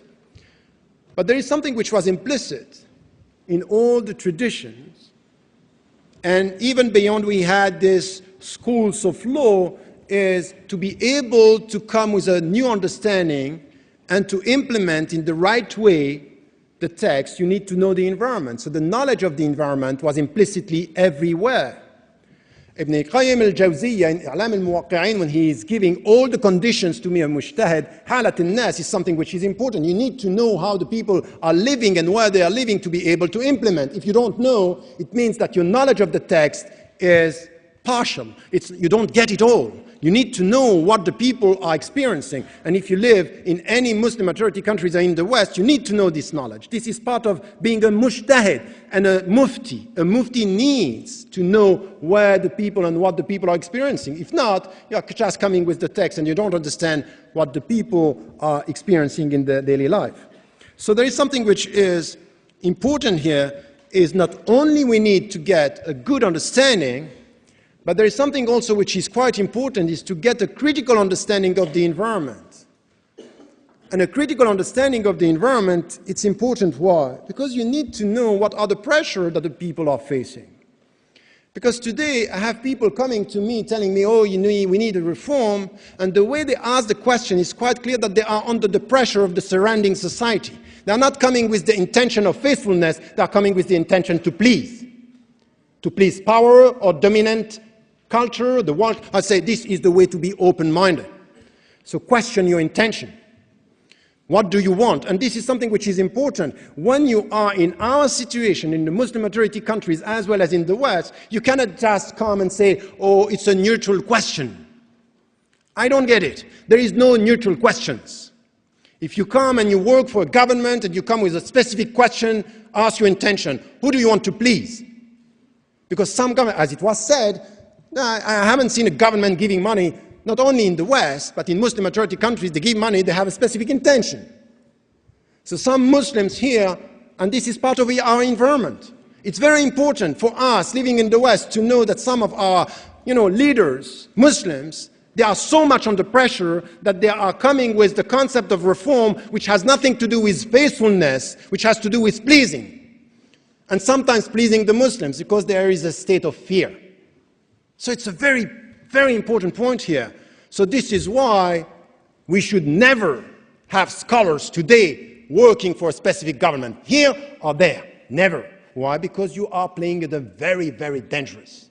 Very dangerous. So what I'm saying here, by saying never, is, once again, and I think that the point was very important here, question the intention of the scholar, because sometimes in a specific issue it's quite important to be close to the rulers, to be able to be critical, to be able to help them to be critical and to understand that. So, once again, not to be used by governments, and not only in our societies, in the West, in Muslim majority countries, not to take into account this pressure coming from the environment could be very dangerous. This is why scholars are people coming from within. They should be very clear on knowing the text, knowing the environment, but the atmosphere, the environment, the psychological dimension of the fatwa.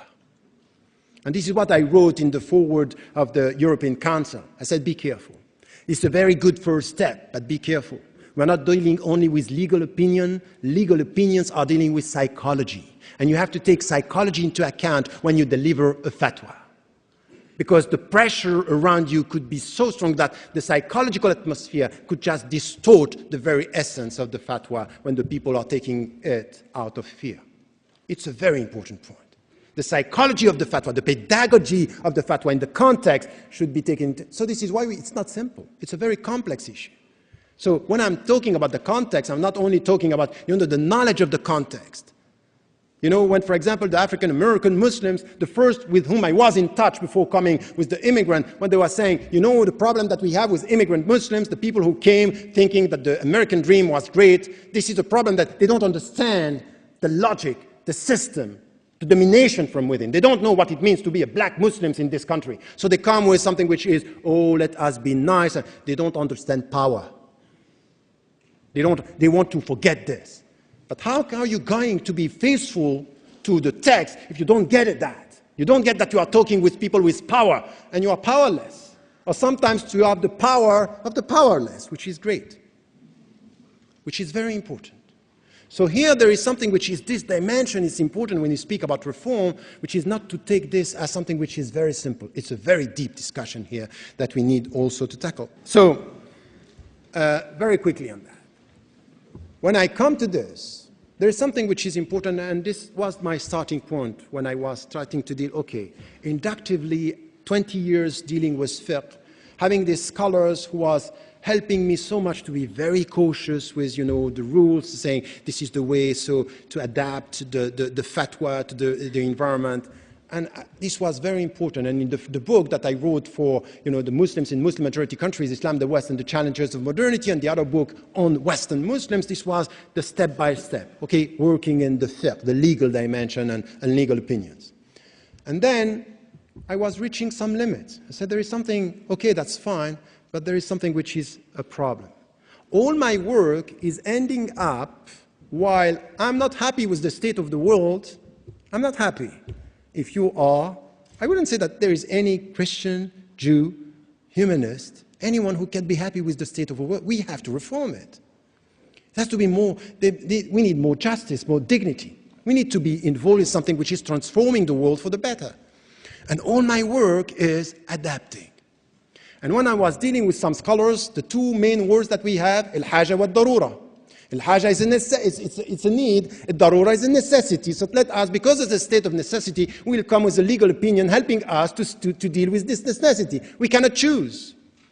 I say, I don't understand the way towards faithfulness to adapt to the world, the state, in the state of affairs that we have now, without thinking of changing it. My contribution is not to accept, but to change, to transform.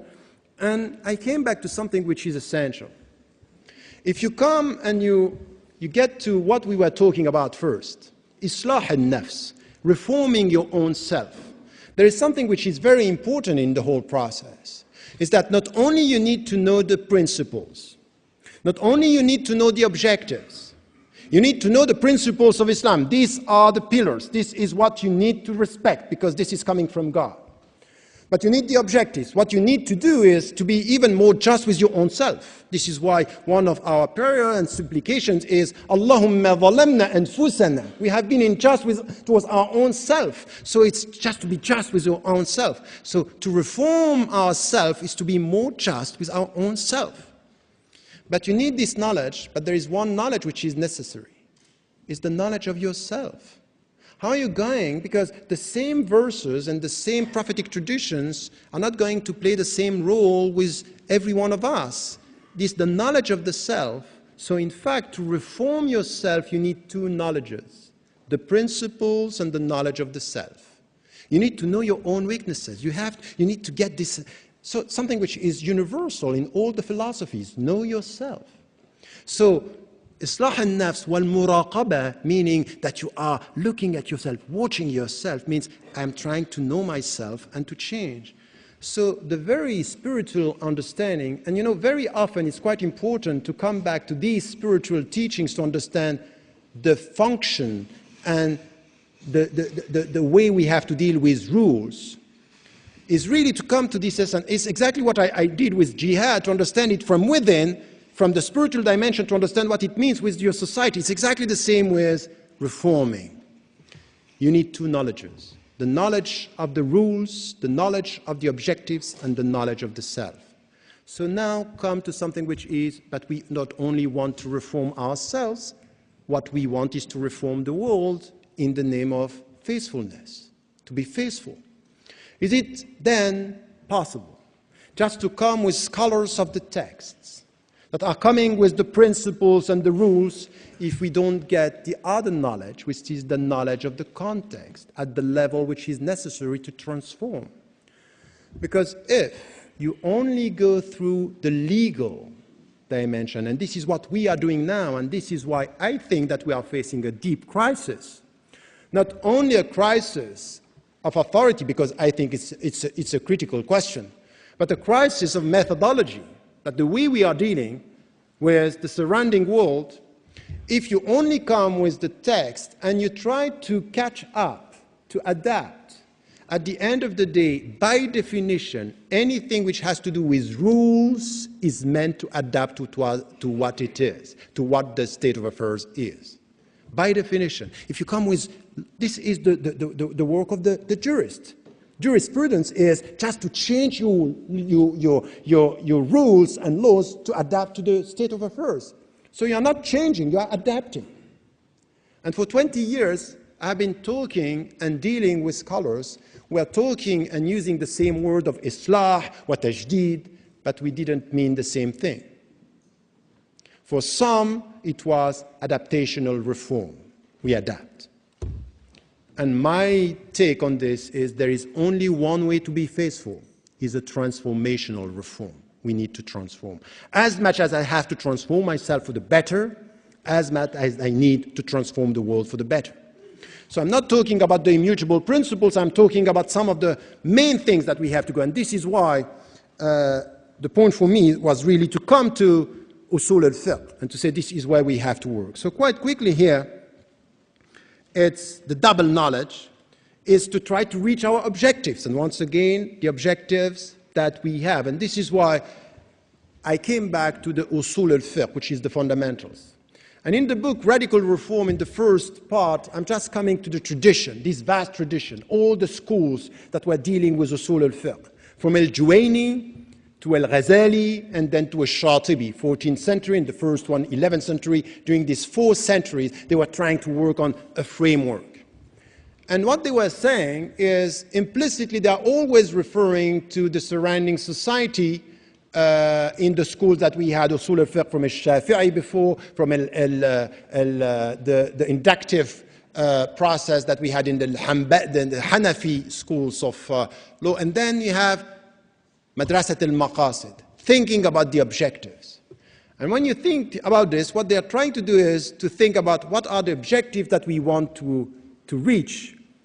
And having this in mind, they came with the 6 principles that are known. In fact, there are 5, and Qarafi added another one, which is al-ird, which is dignity, but you have, protection of the deen, which is religion, and your aql, intellect, and nas, the progeny, it's al-amwal, your goods, and also the intellect. So those are 5.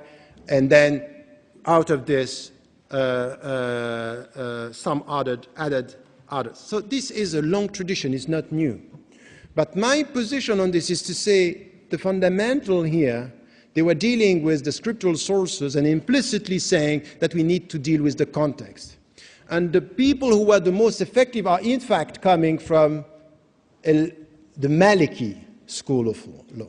So the one that Sheikh Hamza was studying. And it's quite important. Why? Because from the very beginning they had something which was masalih al-mursala, that there are some issues on which Allah remains silent, and that the people have to deal with them and to come with an understanding of the challenges and coming with understanding and trying to find their way. So they were dealing with the context which was implicitly everywhere. So from this situation, the fiqh, to the usul al-fiqh, questioning the objective al-maqasid and trying to come with a better understanding. Saying what, in fact? That today what we have is the authority of the scholars of the text coming and telling us about ethics and applied ethics. And they're trying to catch up with contemporary sciences and knowledge. But by doing this, the only answers that we have are adaptation to the state of affairs. And even the alternative are within the system. Let me give you an example. Many scholars and many were very happy in this crisis, the economic crisis, were saying, look, what we have now is we have an alternative Islamic model in economy, which is called Islamic economy or Islamic finance. And if we look at what is done in Islamic finance now, it's what I'm always saying, it's a window in the whole system with what is called, Sharia compliant,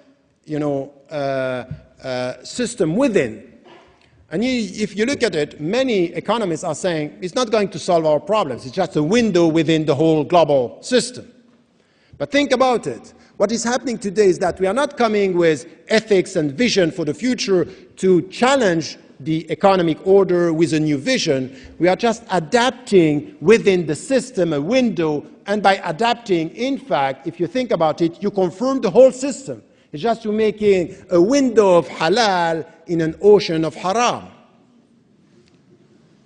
And this is something which is this what we have to do? This is the only way to be faithful? Some Muslims are saying, yes, but we are protecting ourselves. That's fine, but to protect as a step is good. To protect as an end is wrong. We're not going to change. We're not creative in economy if we don't come with other views. So this is where we need something which is scholars of the text and scholars of the context in the environment to come together and to think about an applied ethics.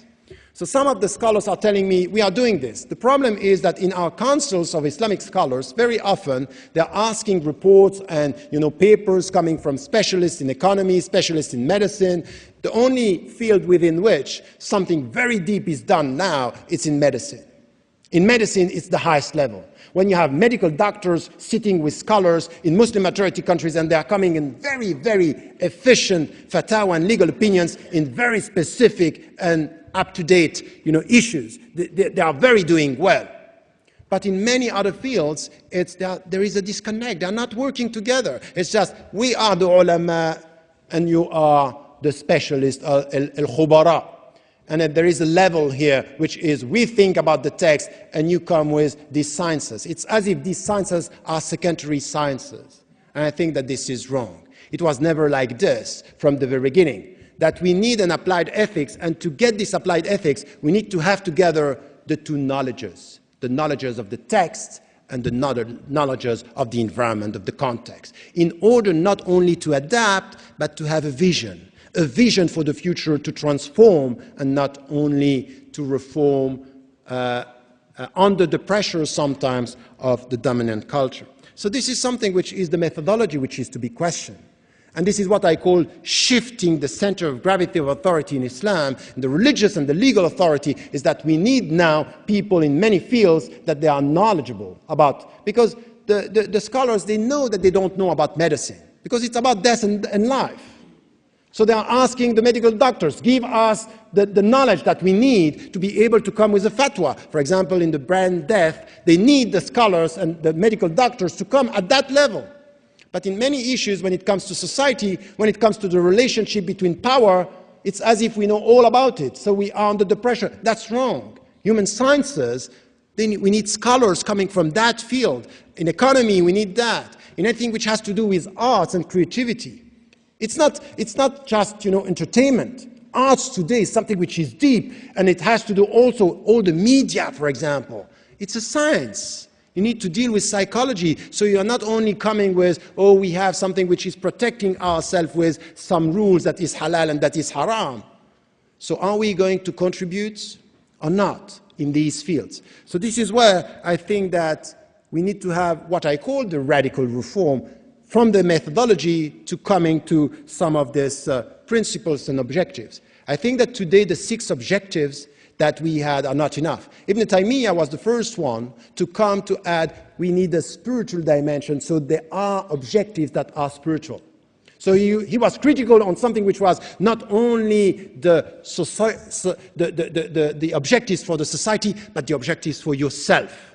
And then we also need objectives when it comes to our societies as communities. We need to add objectives and principles to what was done by scholars in the Middle Ages. What they did was fine, but we need to add this. Why? Because our sciences and the world today is more complex than this. We just come and say, you have to protect your religion, you have to protect your intellect. How come am I going to protect my intellect when so many powerful means can just change me and push me not to vote with my mind, but to vote with my emotions? We are dealing in a time of emotional politics, and then we have to come with something which is deep on that.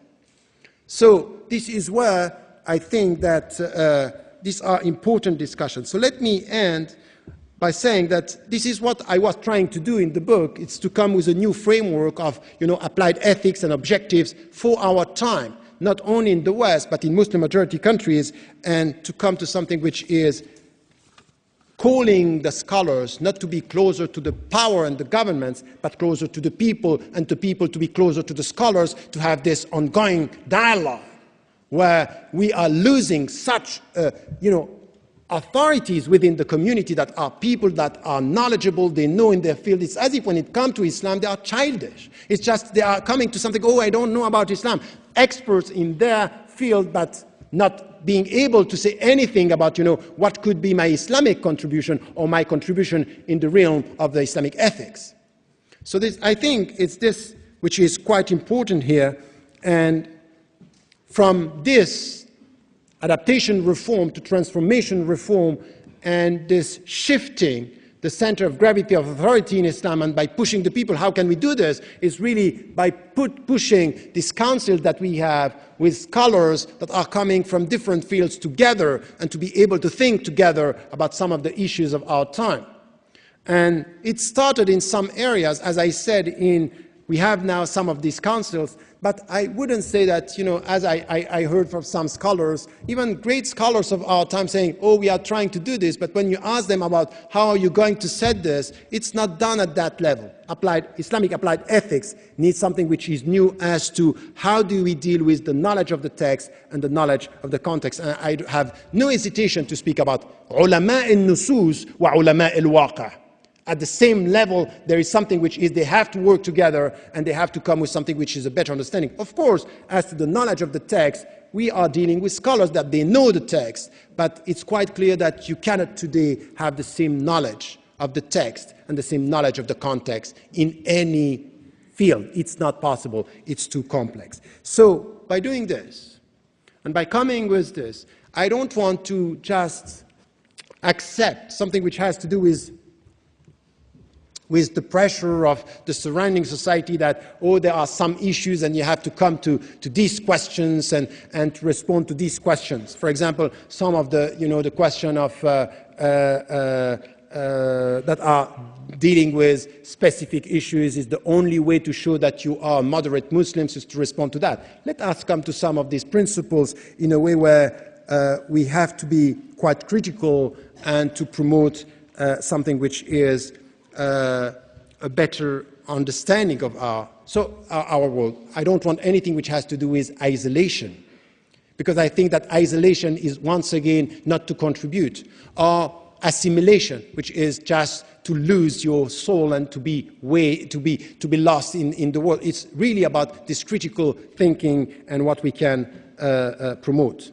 So this is where I would like the Muslims of today, in Muslim majority countries as well as here, and this is why also I'm saying that the Western Muslims have a great deal of responsibility in the whole process, because we have access to education. It's possible for us to be critical and to come with also deeper understanding, and to be also in a dialogue with Muslim scholars and people in Muslim majority countries.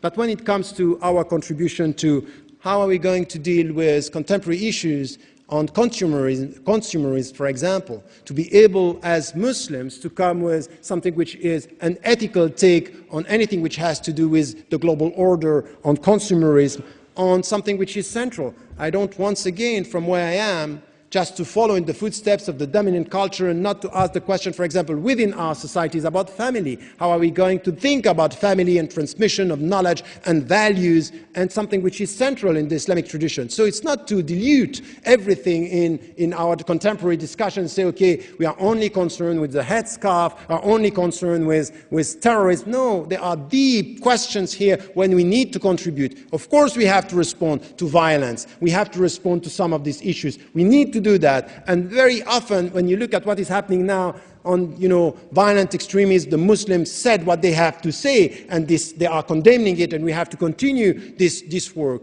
But once again, it's not only to be on the defensive by just following on what is asked. Okay, we need to speak about this, we speak about violence, we speak about the headscarf, we speak about homosexuality. We have deeper concerns. This is where we are contributing to the world. This is where we are also asking ourselves, in our societies today, we speak about democracy, that's fine, but what about these populists? What about these media that are pushing the people to follow, emotional politics and to follow things that are very dangerous? In the United States of America, 53% of the people are supporting the coming back of torture.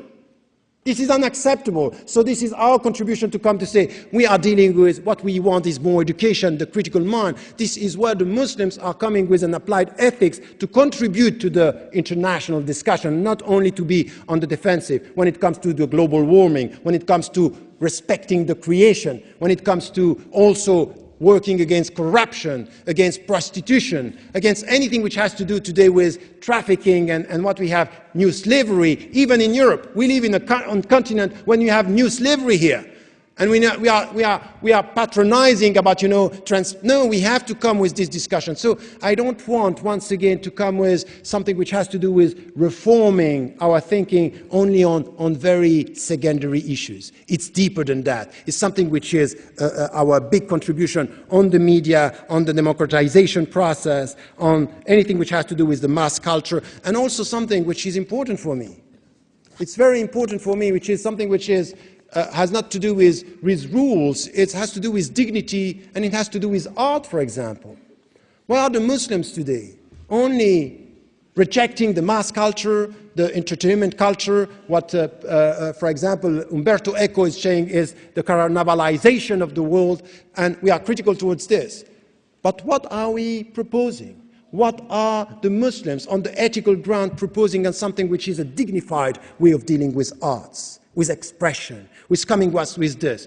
Don't we have the assets? Don't we have this power to come to reform our understanding, to promote something which is a new understanding on this? This is what I would expect from Muslims today, not only to come back to the tradition who said we had all the answers. That's not true. We have lots of answers, but there are unanswered challenges that we have to face today. Thank you.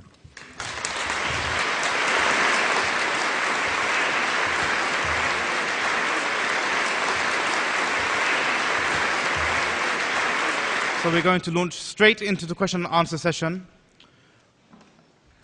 We're first going to take our questions from the floor. If you'd like to ask a question, please raise your hand, and one of the stewards will come to you with a microphone. So do we have any questions on the floor? Can we have the gentleman here, please? Hello, assalamu alaikum. Dr. Shihab Jamjoom from Saudi Arabia. This question is to Mr. Ramadan. Well, I like what you said, but we need plan. All what you said is very good, but what is the plan to do all this, to face the challenges and to teach the world all what you said about ethics and about, so we need a plan, just to not to talk more and more. So I hope that you have something to offer in the plan. Yes, I think that, I think that many things are already done in some fields. For example, I will take the example, as I said, in medicine, that these councils where scholars, Muslim scholars of the text with medical doctors are working together, and they are able to come with very interesting things on euthanasia, on cloning and all that. What I would like, and I think that we have to open up and to be more effective on this, and this is what I want to translate into, with councils where we are able to come with scholars that are dealing with the text, but more specialized issues. And, for example, some of the economists. And once again, on the knowledge of the world, we need sometimes people who are not Muslims, who are coming and sitting, and they can come with this, for example, in economy, and when it comes to from the East and from the West, and sitting together. So I would say that we have to go a step further now. It's really time for us to call not upon the scholars to do the job, but also to the Muslim communities. Don't blame the authority when you are not playing the game. You are not accountable, and you don't understand in which way you have, because we have lots of people in many fields, for example, in education. That's very good to think about, Islamic schools, and okay, that's fine.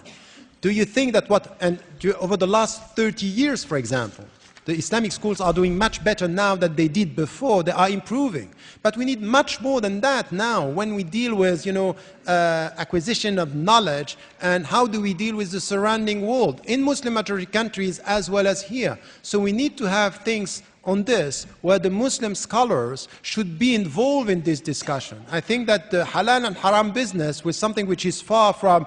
Now we live in a very complex world. Education is a very complex challenge now. So in economy, about women, for example. About women. I'm sorry, you cannot just, as Muslim scholars, sit men together and ask for the women to give you a report on the situation of women and say, okay, we are going to change the situation. So in many things, we have to come back to the traditions, because many things are done today that are not respecting the Islamic tradition from the very beginning. Even in our mosques, there are things that are unacceptable, not because, we are not dealing with the challenges of today, but we are not respecting what is the Islamic tradition on first hand. This is one. But no.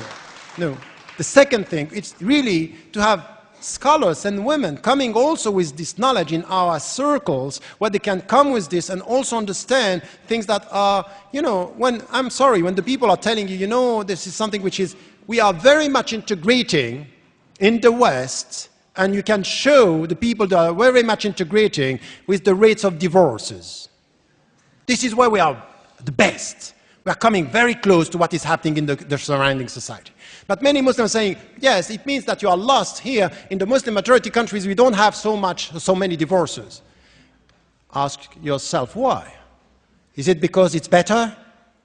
Any one of us who is just serious about the issue is just knowing that what is going on now in Muslim majority countries is also problematic when it comes to the way we deal with families, the way we deal with women. It's not for us to push to do it as it is done in the West, but to be critical enough to come to something which is, how do we deal with the right status for women in our societies today?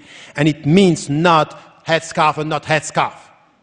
For me, it's clear. The headscarf is an Islamic prescription, and then after this, it should be the right of the woman to wear it or not. This is her free choice. But it's an Islamic prescription, and then you decide what you want to do. Now, this is not the main concern. The main concern is, how do you deal with the family? How do you deal with the husbands? When you deal with the kids? How do you deal with your rights? How do you deal with the surrounding society in the public sphere? These are questions that are deeper than that when you speak about, for example, something which is, for us, so obvious as Muslims. Same skills, same salary. Let us come to this. Let us come to these deep discussions, and not just following the footsteps of, I want to please the West, and say, okay, remove the headscarf and show that you are liberal Muslims. What's that? What's that? This is not reform. This is just an awareness. This is just silly. This is not what the Muslims need today. Thank you.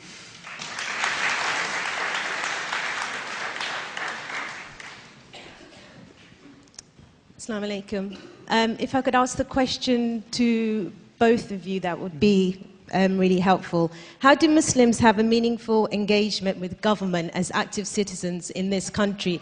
I know you both touched on it, but if you could elaborate, that would be great. Thank you very much. Could we start with Sheikh Hamza? Yeah, Bismillah. Well, I would say the first thing is the Muslim community has to understand citizenship and the whole concept.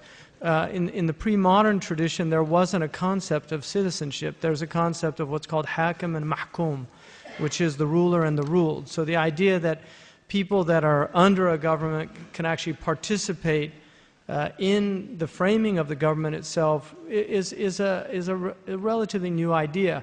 And Muslims in the West they're learning this. I mean, we now have, it's quite extraordinary that there's a minister who's from a Muslim family and some MPs that were elected in the recent elections that are from the Muslim community. So it's happening in the United Kingdom. But I would argue that the concept of muwatana, which is citizenship, the idea that we are not a minority community in the ideal state of Western understanding of citizenry, that we are actually fully enfranchised citizens and have all the rights and responsibilities that go with that citizenship. That has to be inculcated into our youth and into our communities.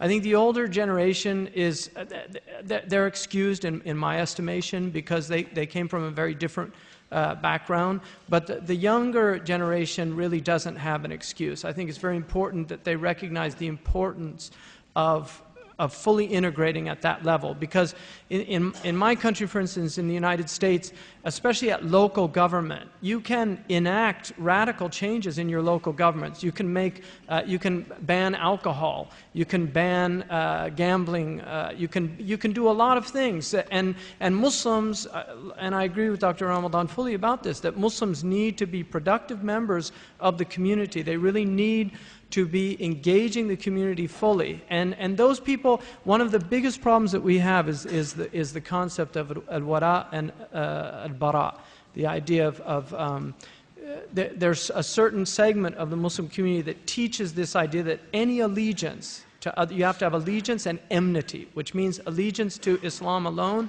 and enmity to anything other than Islam, and therefore to vote is an act of kufr, in a non-Muslim state. And we have people here that get public airspace to actually expound these ideas on a regular basis. These ideas are sectarian and a very, very marginalized minority view in Islamic history. Allegiance to a state is not kufr by any means. And Sheikh Abdullah bin Bayya argues that the classical formation of what was called Dar al-Harb, Dar al-Islam, and then Dar al-Ahad or Muwada'a, which is, those were the three classical formations: the abode of war, the abode of peace, which was the Islamic world, and then the abode where you had treaties with the people.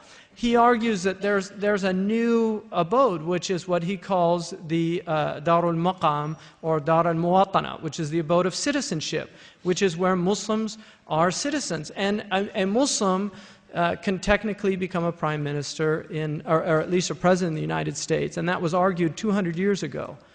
It was actually in the constitutional debates, one of the issues raised is that if there were not religious tests, a Muslim could eventually be elected president in the United States. That was argued 200 years ago by the Founding Fathers.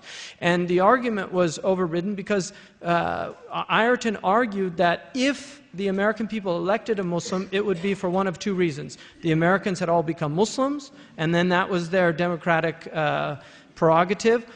And he said that's highly unlikely. And then he said the other would be that they found in a Muslim all the virtues that they wanted to lead their society, and in that case, again, it was their prerogative. So they actually voted early on based on a Muslim issue. And so Barack Obama has a Muslim grandmother, and he's president of the United States. His grandmother was there in hijab sitting next to him at the inauguration. So we now have a paternal side of the family in the White House that's Muslim, right? So, I mean, that's quite extraordinary as an event. And I think we can't underestimate the importance of the election of Barack Hussein Obama, because that election, first of all, signals that the name barrier no longer exists in the United States of America. If your name's Mahmoud or Hussein or Abdullah, it's not a barrier anymore. That's the first important hallmark. The second is that he does openly have Muslim relatives, and that is an incredible statement.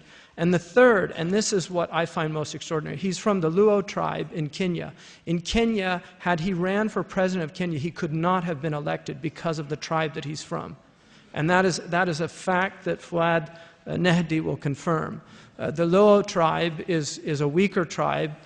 but he overcame tribe and race in the United States and became president. So I think it's very important for Muslims to recognize that we do have a vital contribution. And finally, in Manchester, Bradford, Sheffield, Birmingham, in these cities, we are moving into numbers of Muslims that if the demographics are correct, and they often aren't, so I do put that caveat out, but if the demographics are correct, it won't be long before some of the largest cities in the United Kingdom have majority Muslim populations. The Muslims need to very seriously consider the fact that they will have to be running city councils, that they will have police stations that are under a Muslim constabulary. All these things have to be really taken into consideration, and Muslims, instead of rioting, they really need to think about establishing think tanks where they can think seriously about their presence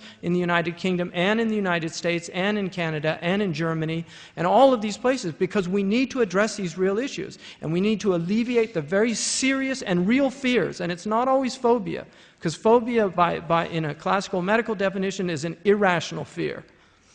But the fear of Muslims is not necessarily irrational for many people. The high crime rates that are in our communities in Europe are cause for concern for many, many people in these countries. And so it's very important that the Muslims address these issues, and one of the most important ways of doing that is through civic engagement. Yes, quite. I want to say something about this, because I agree with Sheikh Hamza Yusuf about, and I have been saying this for years now, when I wrote the book To Be a European Muslim, said that we have to stop the very understanding of citizenship is to start speaking about minority and minority citizenship, and not to put ourselves in a situation where we speak as a minority. When it comes to citizenship, of course, the religious minority, it's there, but when we speak about citizenship, we have to be involved. Now, the point is that I'm not myself against anything which has to do with governments. I have been sitting in many, councils and committees with governments and talking and listening and sharing views. But once again, as I said, is really to ask yourselves, what is the intention? What do we want to achieve?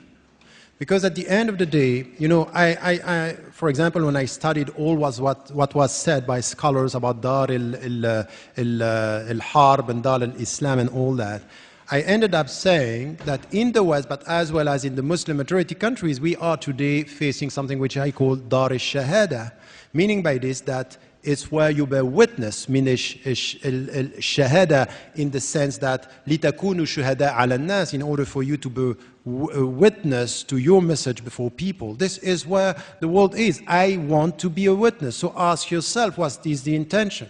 So there is something which is very problematic, is that some of the Muslims that are dealing with governments, they are acting as if they are representing the Muslims.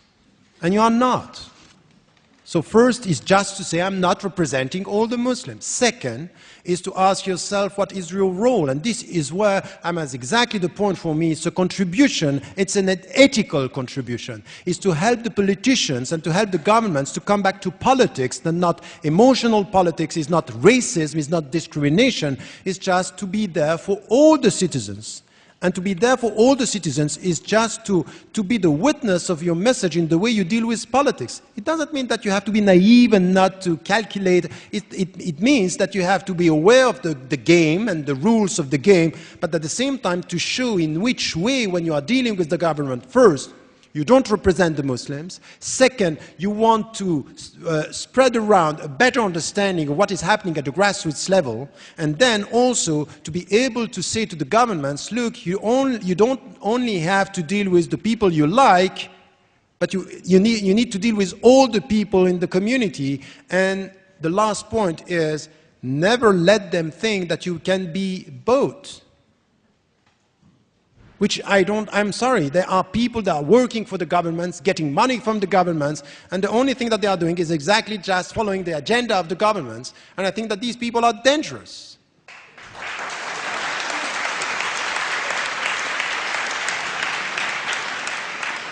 Can I have one question from Sorry, no, from here, from the gentleman in the leather jacket.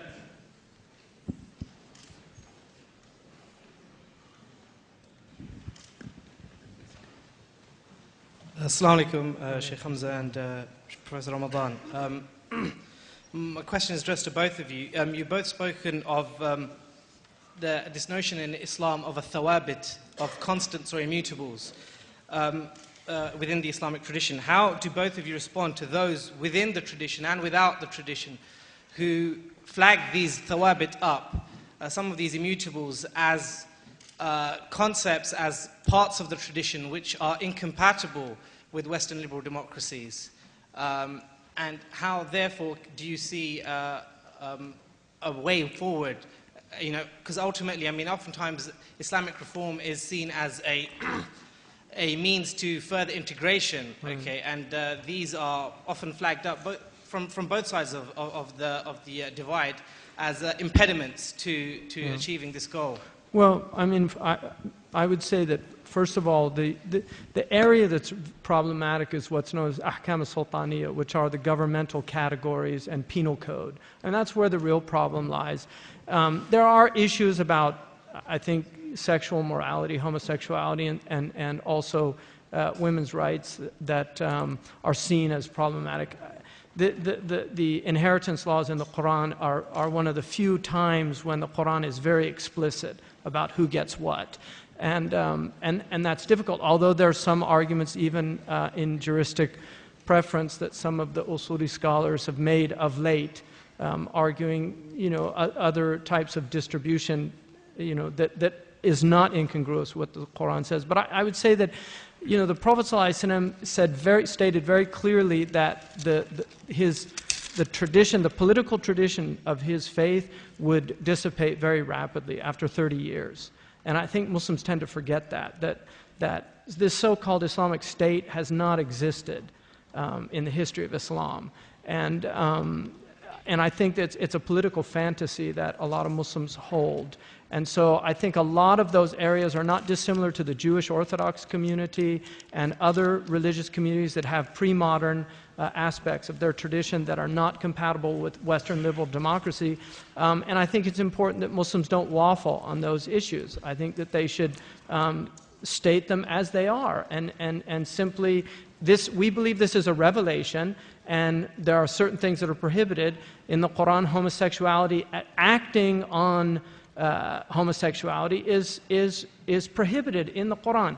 The impulses that people have a homosexual, that was addressed in our books centuries ago. The prayer of a person who's known as ma'boon, who has that condition of being attracted to the same sex, is a valid prayer, even if they lead the prayer. That's mentioned in Maliki texts. But the idea of acting on it, and also just purely rectal intercourse for male and female is also prohibited. It's simply seen as something that harms people, so that physical act is prohibited. And Muslims, I don't think, can change that in any way, because it's ma'lum min ad-din daruratan, it's known by all Muslims, and it really can't be waffled or fudged. On the other hand, I think it's important to humanize people and not to dehumanize people, and I think that the types of attitudes that a lot of Muslims have are incompatible with the spirit of mercy and of rahmah. And the other thing which is important is that people outside of the faith of Islam, according to the opinion that I was taught and that I hold, are not in any way obliged to follow the details of the Islamic law. So what is prohibited for us is not necessarily prohibited for them if they don't accept Islam as a tradition. Yes, there are many things here. I think that I agree on almost all what was said. Yes, I agree with all what was said, but I want to be more focused on one of the points that you are making. Very often, as Muslims, because we are under pressure, you know, there is in many countries today in the West some, you know, a list of questions, and you have to respond to these questions, and you are going to be a good and a bad Muslim, depending on your answer. So there is a list of questions. And the point is that even with some of our texts, when we come to something which is not dealing with the text, but an intrinsic discussion from within, that we have to consider, you know, some of the texts that are قطع الثبوت وقطع الدلالة, meaning that there is no discussion about the authenticity and no discussion about the substance and the meaning. It's that Muslims are, if we are not, sharp and coming with something which is a definitive response to this, it's as if we are less Muslims. So let me give you two examples.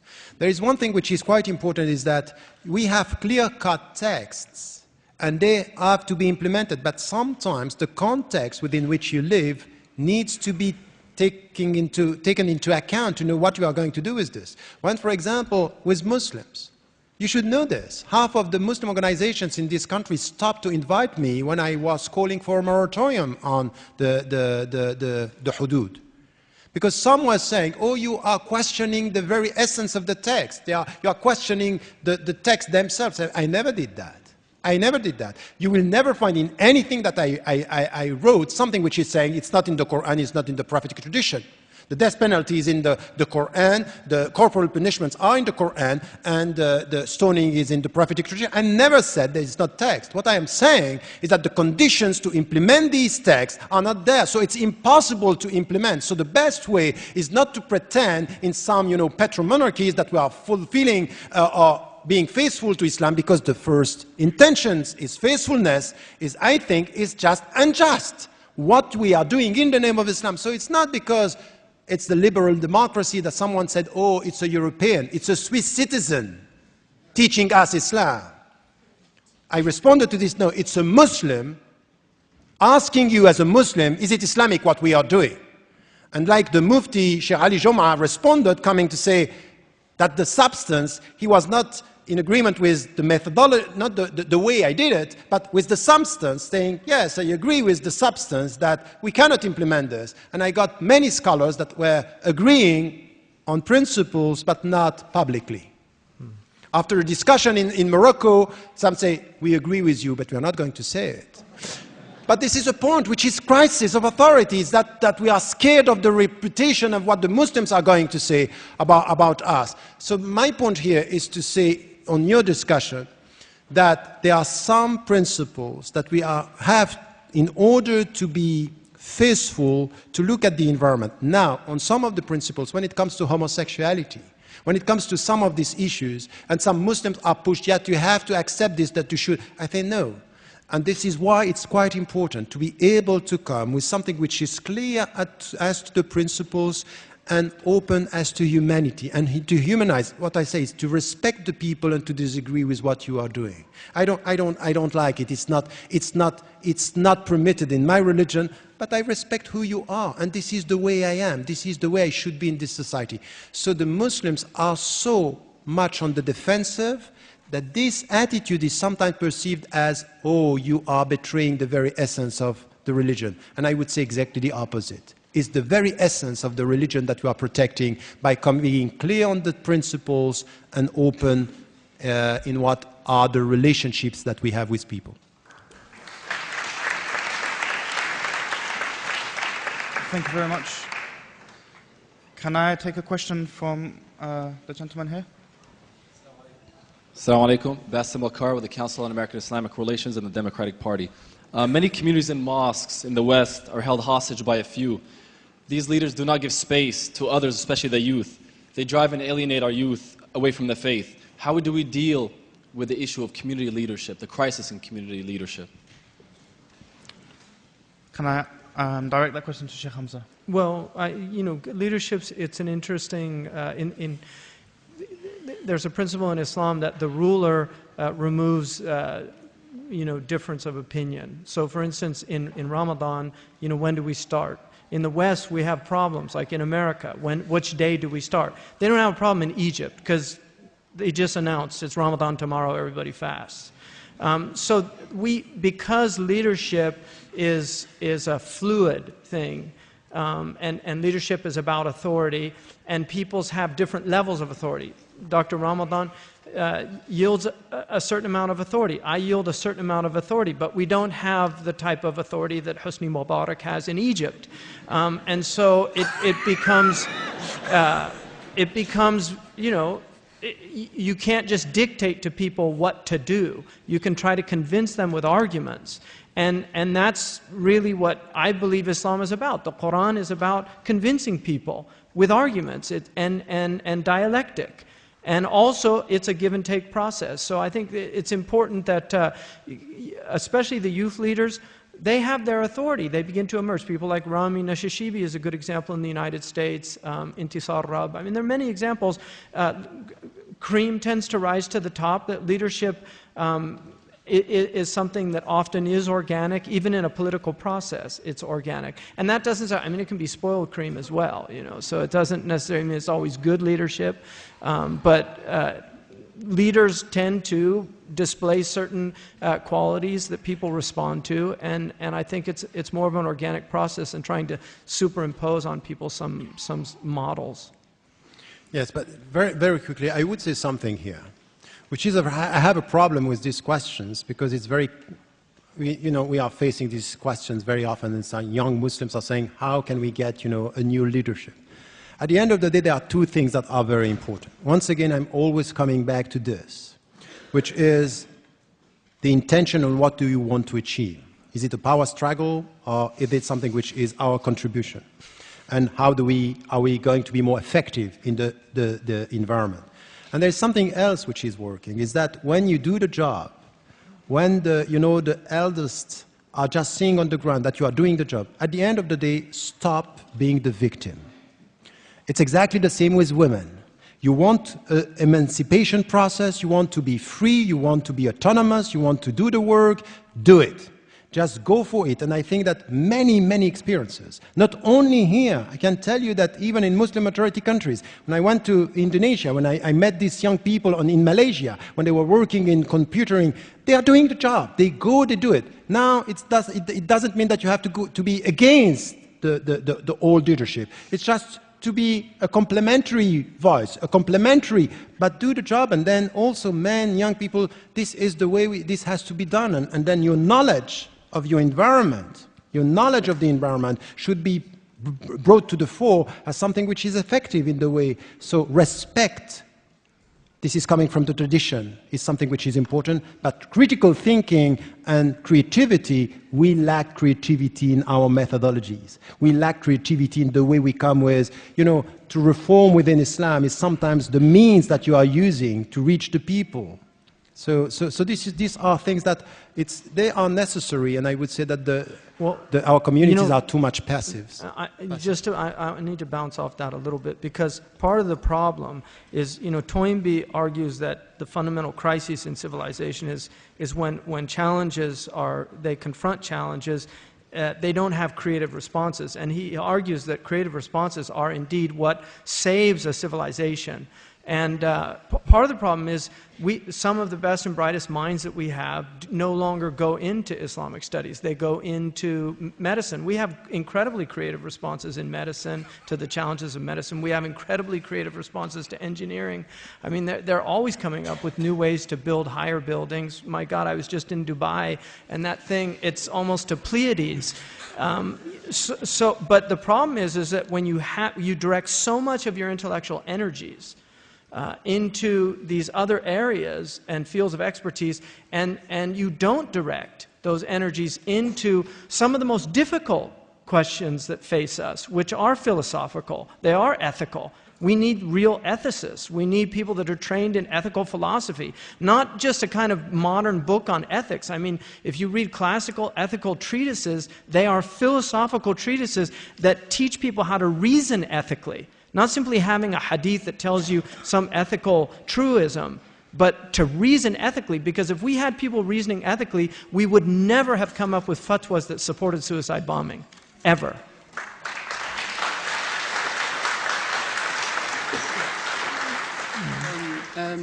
My question is actually for both Dr. Ramadan and Sheikh Hamza. Sheikh Hamza first, don't you think that there is a need as well for some kind of institutional reform for our religious schools? Like where I come from, for example, in Azhar, we had a very interesting experience towards the end of the 18th century in 1997 or around that time when the French came to Egypt. one of the shuyukh, Shaykh al-Islam Hassan al-Attar, he actually realized out of all the shuyukh of Azhar that there is a need for him to explore the French, these invaders who actually came to the country, and try to teach them Arabic and get some engineering knowledge and stuff like that.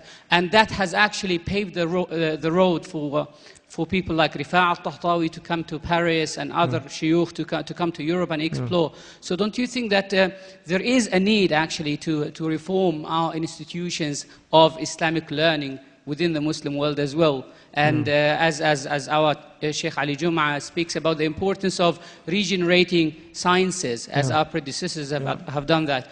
I just wanted to ask a question on behalf of all the government officials here, and I should point out at this stage, I'm from The Guardian, but is it a given that reform or renovation, whatever terms you want to use, that it will make it less likely that Muslims will be involved in violence against the interests of the West or what the West perceives to be an interest? Is it a guaranteed, or is there, based my questions about unintended consequences?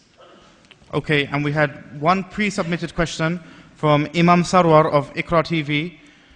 Some Muslims would hold that Islam can sit perfectly comfortably within a secular society, and the religion does not oblige us to work to change the political status quo. In this light, can it be argued that a Muslim can be a neoconservative and a good Muslim at the same time? Just to answer the question about renewal of the colleges, I mean, I studied in a traditional methodology. A lot of it was rote memorization, and there's a fundamental need for memorization in the Islamic tradition, undeniably. But on the other hand, there has to be other components, and particularly a critical reading of texts, and that has to be incorporated into the students' understanding early on. So, I would definitely argue, Sheikh Abdullah bin Bayya, recently we were at Al-Azhar, and he gave a talk and argued that 4 subjects need to be renewed, tajdeed. And he said that the first was Usul al-Fiqh, which I think in many ways he's done. I mean, he wrote this extraordinary book, Sina'at al-Fatwa, which is the craft of giving fatwa, showing the methodology of how to do that. And the second one was Furu' al-Fiqh, which is the branches of jurisprudence. And the third was Tasawwuf, like the need for renewal of Tasawwuf as the spiritual component or the inward reality of the Sharia. And I don't think historically there was always an understanding of Sharia and Tariqah, that there's an inward road to God and there's an outward road, and they have to be traversed at the same time by the same individual. And the final one was the Aqidah itself. Many of the Aqidah, the creedal issues that are discussed in madrasas are absolutely absurd in the light of modern science and even physics. I mean, there are now knowledge in modern physics that solves a lot of the early problems that they were discussing, and they were trying to do it. So there needs to be a renewal. On the other hand, it's a work that needs what Sheikh Abdullah bin Bayya says, it needs a vast knowledge. It can't be done by pygmies. It really has to be done by people that are capable and really highly qualified to do that.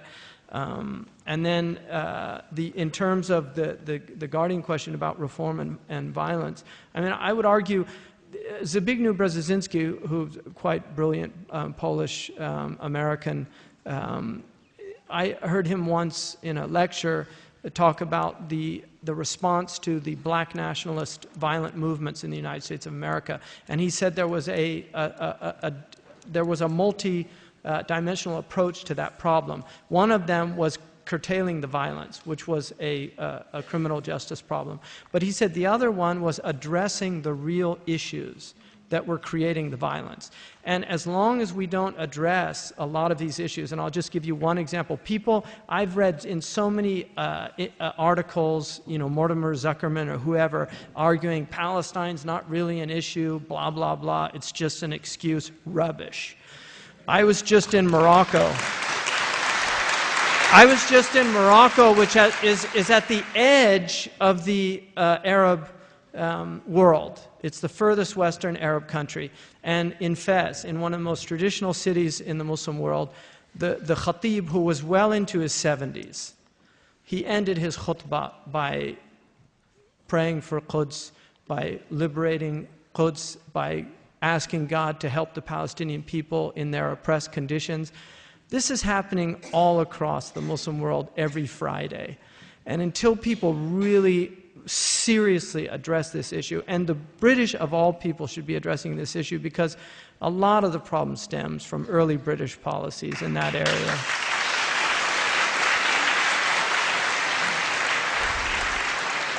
My country inherited the problems. Yeah. And thirdly, to Sheikh Hamza, can a Muslim be a neoconservative and a good Muslim at the same time? A neocon, I like con is where we end it in America, so, and then you could say, por qué neo, why neo-fascism? Why not just call a spade a spade? So I think it's impossible for somebody to be true to any real humanity in their hearts, to follow a completely, patently disingenuous political discourse. Really disingenuous. They can still be a Muslim, though. I don't excommunicate. Yeah. Yes, just to go for I think that, once again, I think it's a serious discussion about Al-Azhar and what you said.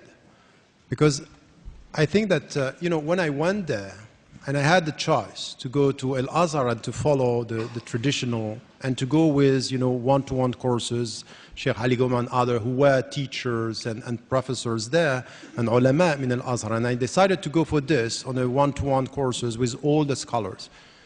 Because I think that there is something that should be kept, which is still the tradition and the pillars. These are very important. Now, once again, the methodology, when it comes to the way we are teaching by heart, and when you repeat, I was with, in Usul al-Fiqh, for example, and we have to repeat all this qawaid, and you get the knowledge when you know them by heart. You are not sure to understand the substance, and the critical discussion on this. I think that there is a problem of methodology, there is a problem of substance, there is a problem of what was said, the critical mind, which is to learn to ask questions, which is the very tradition of Islam, to ask questions, to question the scholars. I agree that we have a problem of authority, but the problem that we have also now with authority is just this blind authority when we have a sheikh, is that don't ask the question, just follow. I'm sorry, this is not. And this is why when this one-to-one course that I had, every morning with Sheikh Ali Jumma, it was a discussion, it was taking and giving, and I think that this is what we need to come. And once again, what Muhammad Abdu said when he was coming back to Al-Azhar was something of this kind. He said, we need other disciplines, but he was also talking about the way things are taught. And I think that this is what we need. Now, in the West, in Muslim-majority countries, we need to do this in Muslim-majority countries, but we need now to institutionalize our presence with institutions in the West doing the job.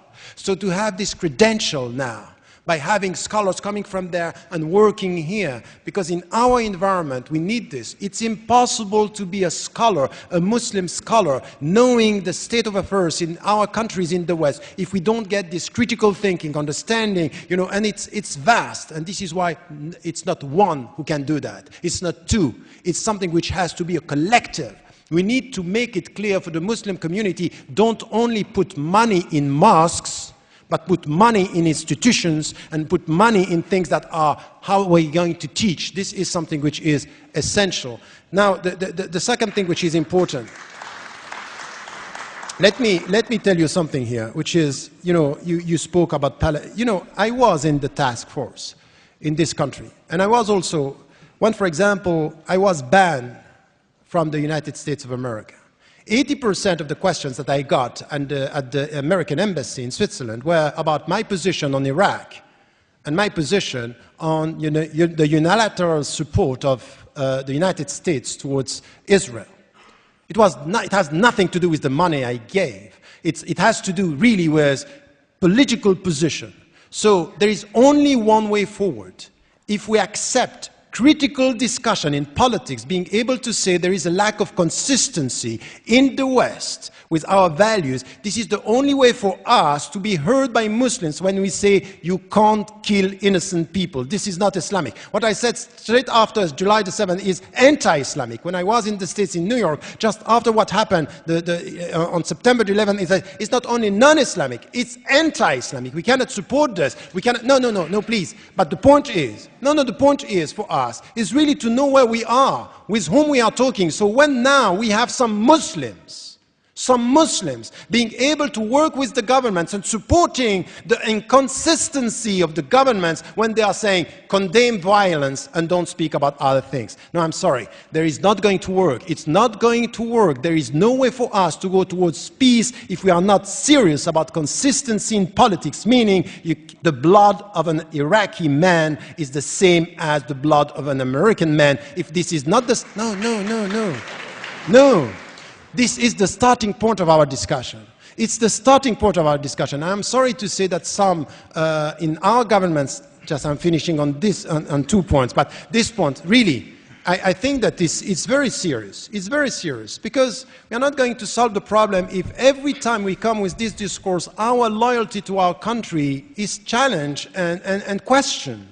It's questioned. It's that, oh, you are not a real British, you are not a real American. I think it's wrong. This is where we are, the dignity of Britain, the dignity of the United States of America, when we are able to say this as Muslims. So this is our contribution. I would say that if you deal with governments, if you deal with, the Labour Party in this country, it's just to say, I'm sorry.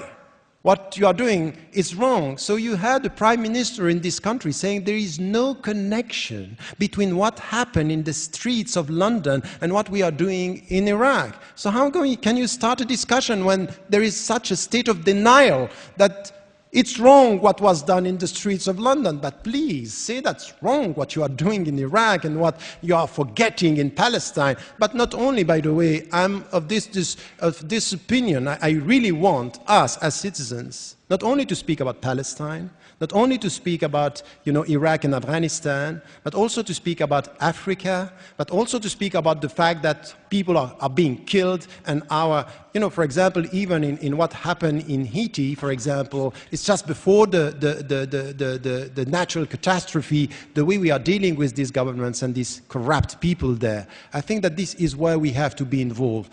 And this is, for me, a shift in our understanding. But I want our fellow citizens and the governments to understand what we are talking about when we are talking about this.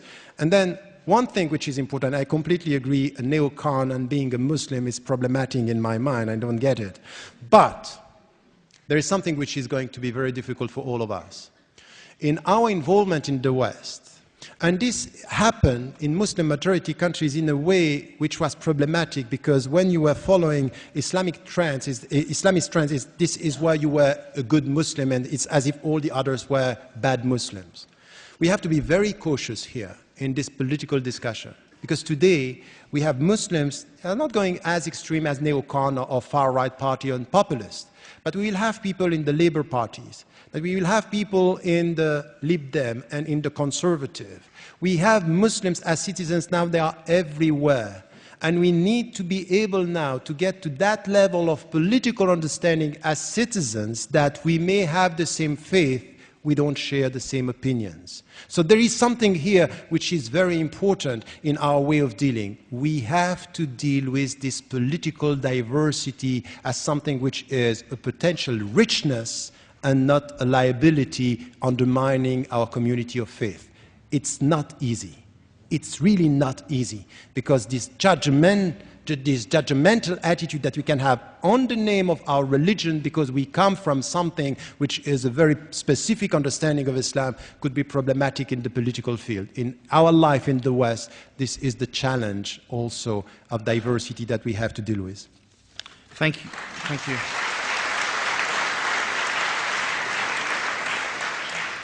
This is a very direct submitted question, but no less pertinent. Do both speakers believe that the relationships fostered under the New Labour with counter-extremist think tanks such as Quilliam have been productive or counterproductive? And is it something that the coalition government should put efforts in pursuing? Okay. Can we start with Professor Ramadan? I'm from America.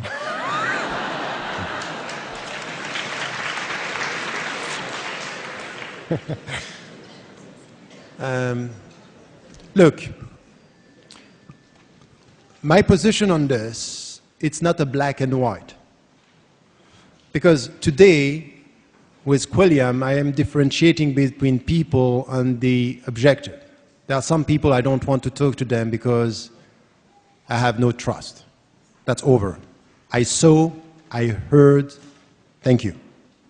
Some others that I think that they are trying their best in between. So I would say I'm not against the fact that we are in touch with the government. It depends on your intention and what you are producing and delivering on the ground. Today, for me, some of the things that are done by, for example, the Quilliam Foundation are completely counterproductive. Completely counterproductive. And some other things, no.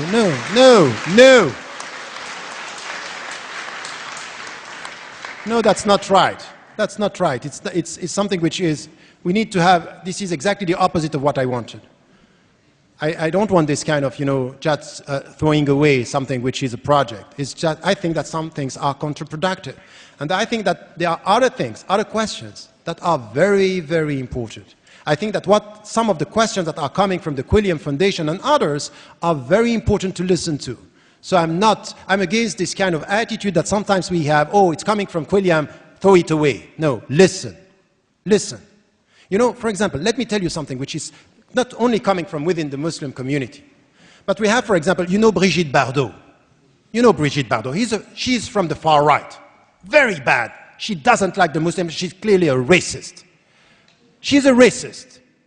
And say they are starting with the sheep and then they will end with us, by slaughtering us. That's fine. This is what she's saying. But there is something which is very important for me. I'm not going to react emotionally. I'm going to tell her, look, you are racist, the way you are dealing with Arabs and Muslims, I will never accept that. But at the same time, she's saying something which is important. Look, Muslims, the way you are dealing with the animals, when it comes to Eid al-Adha, is just not respectful. You are disrespectful towards, and I listen to this, I say, in all these you are wrong, and on this you are right. I will listen to this and forget about all that. And I think it's exactly the same with the Quilliam Foundation. I'm ready to throw away 90% because I think it's counterproductive, and the 10% welcome to the discussion. Thank you very much. Can I take it from the lady here, please? Thank you.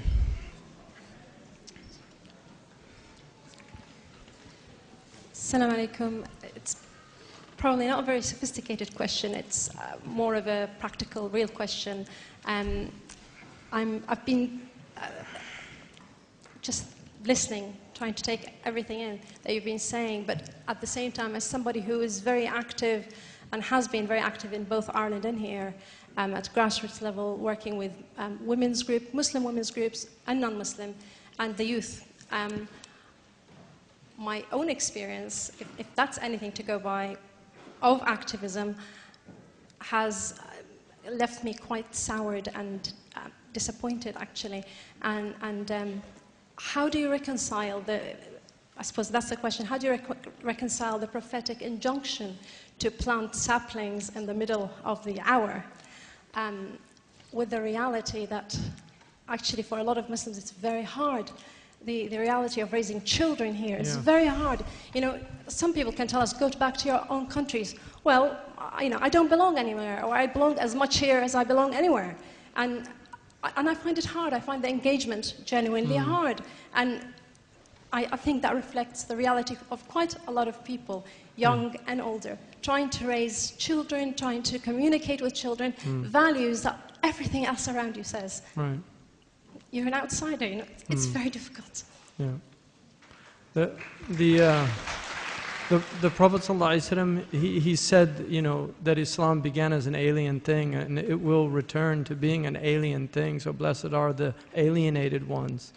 And the world is an alienating place, and we're all going to be dead in this room within at least, the maximum 100 years, and there'll be a whole new group of people debating and discussing. Maybe not. But, you know, it is very difficult. And I was on an airplane going to Kuwait, and I sat next to Muhammad al-Awadi, who's a famous TV presenter there, very brilliant Kuwaiti guy. And the stewardess came, and she had Aisha on her name tag, and I asked her where she was from. She said Senegal. And then Muhammad al-Awadi, she didn't have a hijab on, but he said, are you able to pray on the plane? And she said, yes. And then he said, can I ask you a question? And she said, yes. And he said, how do you feel about serving wine on the plane? She said, it's really hard. But I always use my left hand. And, you know, I was so moved by that attempt in such an incredibly difficult circumstance to be as true as she could to what she believed was right, because Muslims do deal with foul things with their left hand, and a lot of people struggling out there. So God bless you.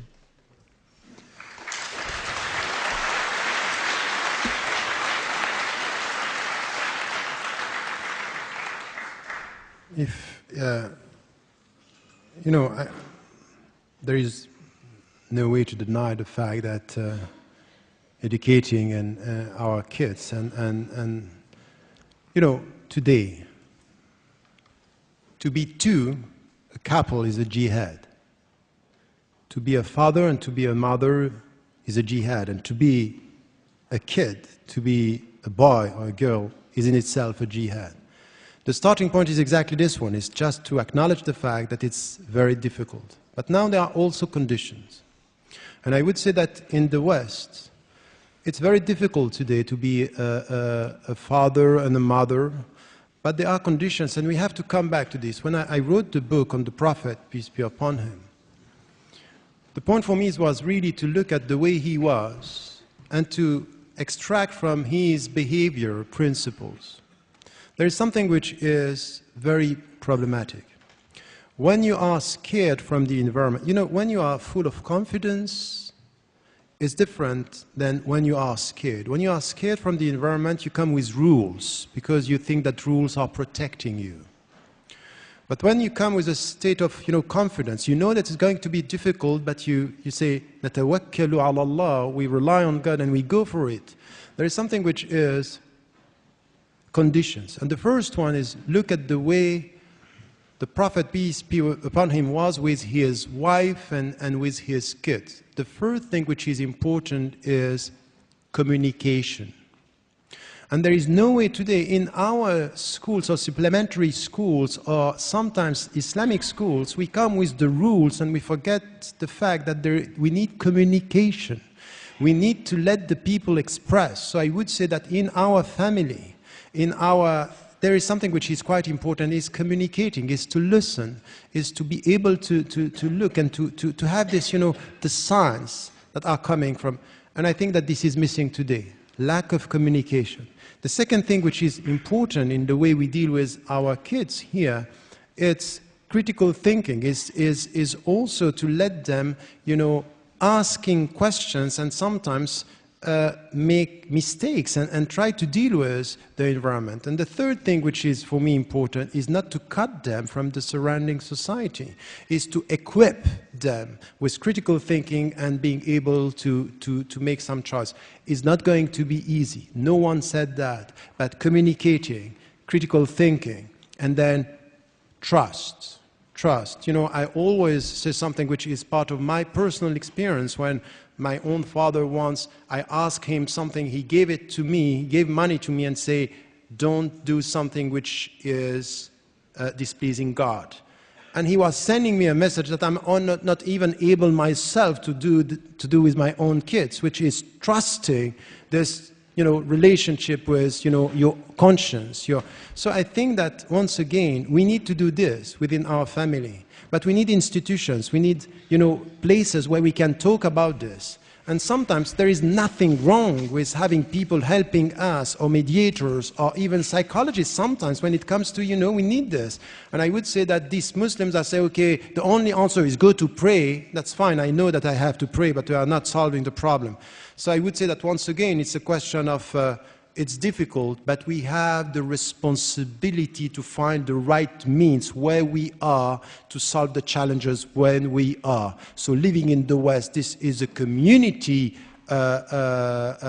responsibility, is to try to find these ways. And sometimes you are dealing exactly with the same answers that I have, is that we are very far from understanding the problems and coming with the right answers. So I would say that yes, but once again, there is something which is today helping us. When you look at the last 30 years, the Muslims today are doing much better than before. So we have to carry on and to try to find the right institutions and the right way to deal with the young girls and the young women. And please, don't only come with halal and haram, don't do this, don't do that, while we still have to come with something which has to do with authority. And I would say something which is, you are a woman and you talk about this, and one of the most important problems that we have today in our families has nothing to do with women. It has to do with men. It has to do with fathers. No, I'm not saying this to please anyone. I'm just saying we are not serious about this challenge. We are not. There is something which is very deep here, which is the father, the role, and this relationship. And I would say that this is something that we all have to keep in mind. Thank you very much. We really have come to the end of our time today. Can I just ask our media representative, Miriam, to sum up? Wow, what an insightful journey we've been on tonight, alhamdulillah. We've laughed, we've cried, we've done perhaps a lot of the in-between. And I think that the breadth of emotions that we've possibly been through tonight is somewhat testimony to the vast array of issues that we're facing as Muslims. I'm just going to ask you for 5 minutes so that we can thank everyone for their involvement in tonight's event. As you can imagine, it wasn't a one-man show. We'd obviously like to thank our speakers, Sheikh Hamza and Professor Tariq Ramadan, for being with us here tonight.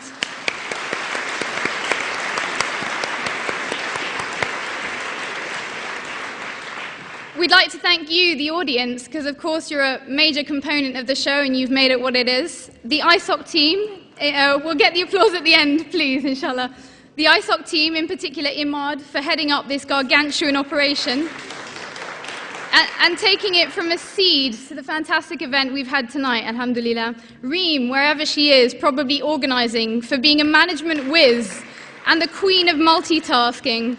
Nawaz, Sazan, Kauthar, Imran, Arzu, Amir, and so many others for their delightful phone manner and powers of persuasion, not to mention tenacity and resistance to sleep deprivation.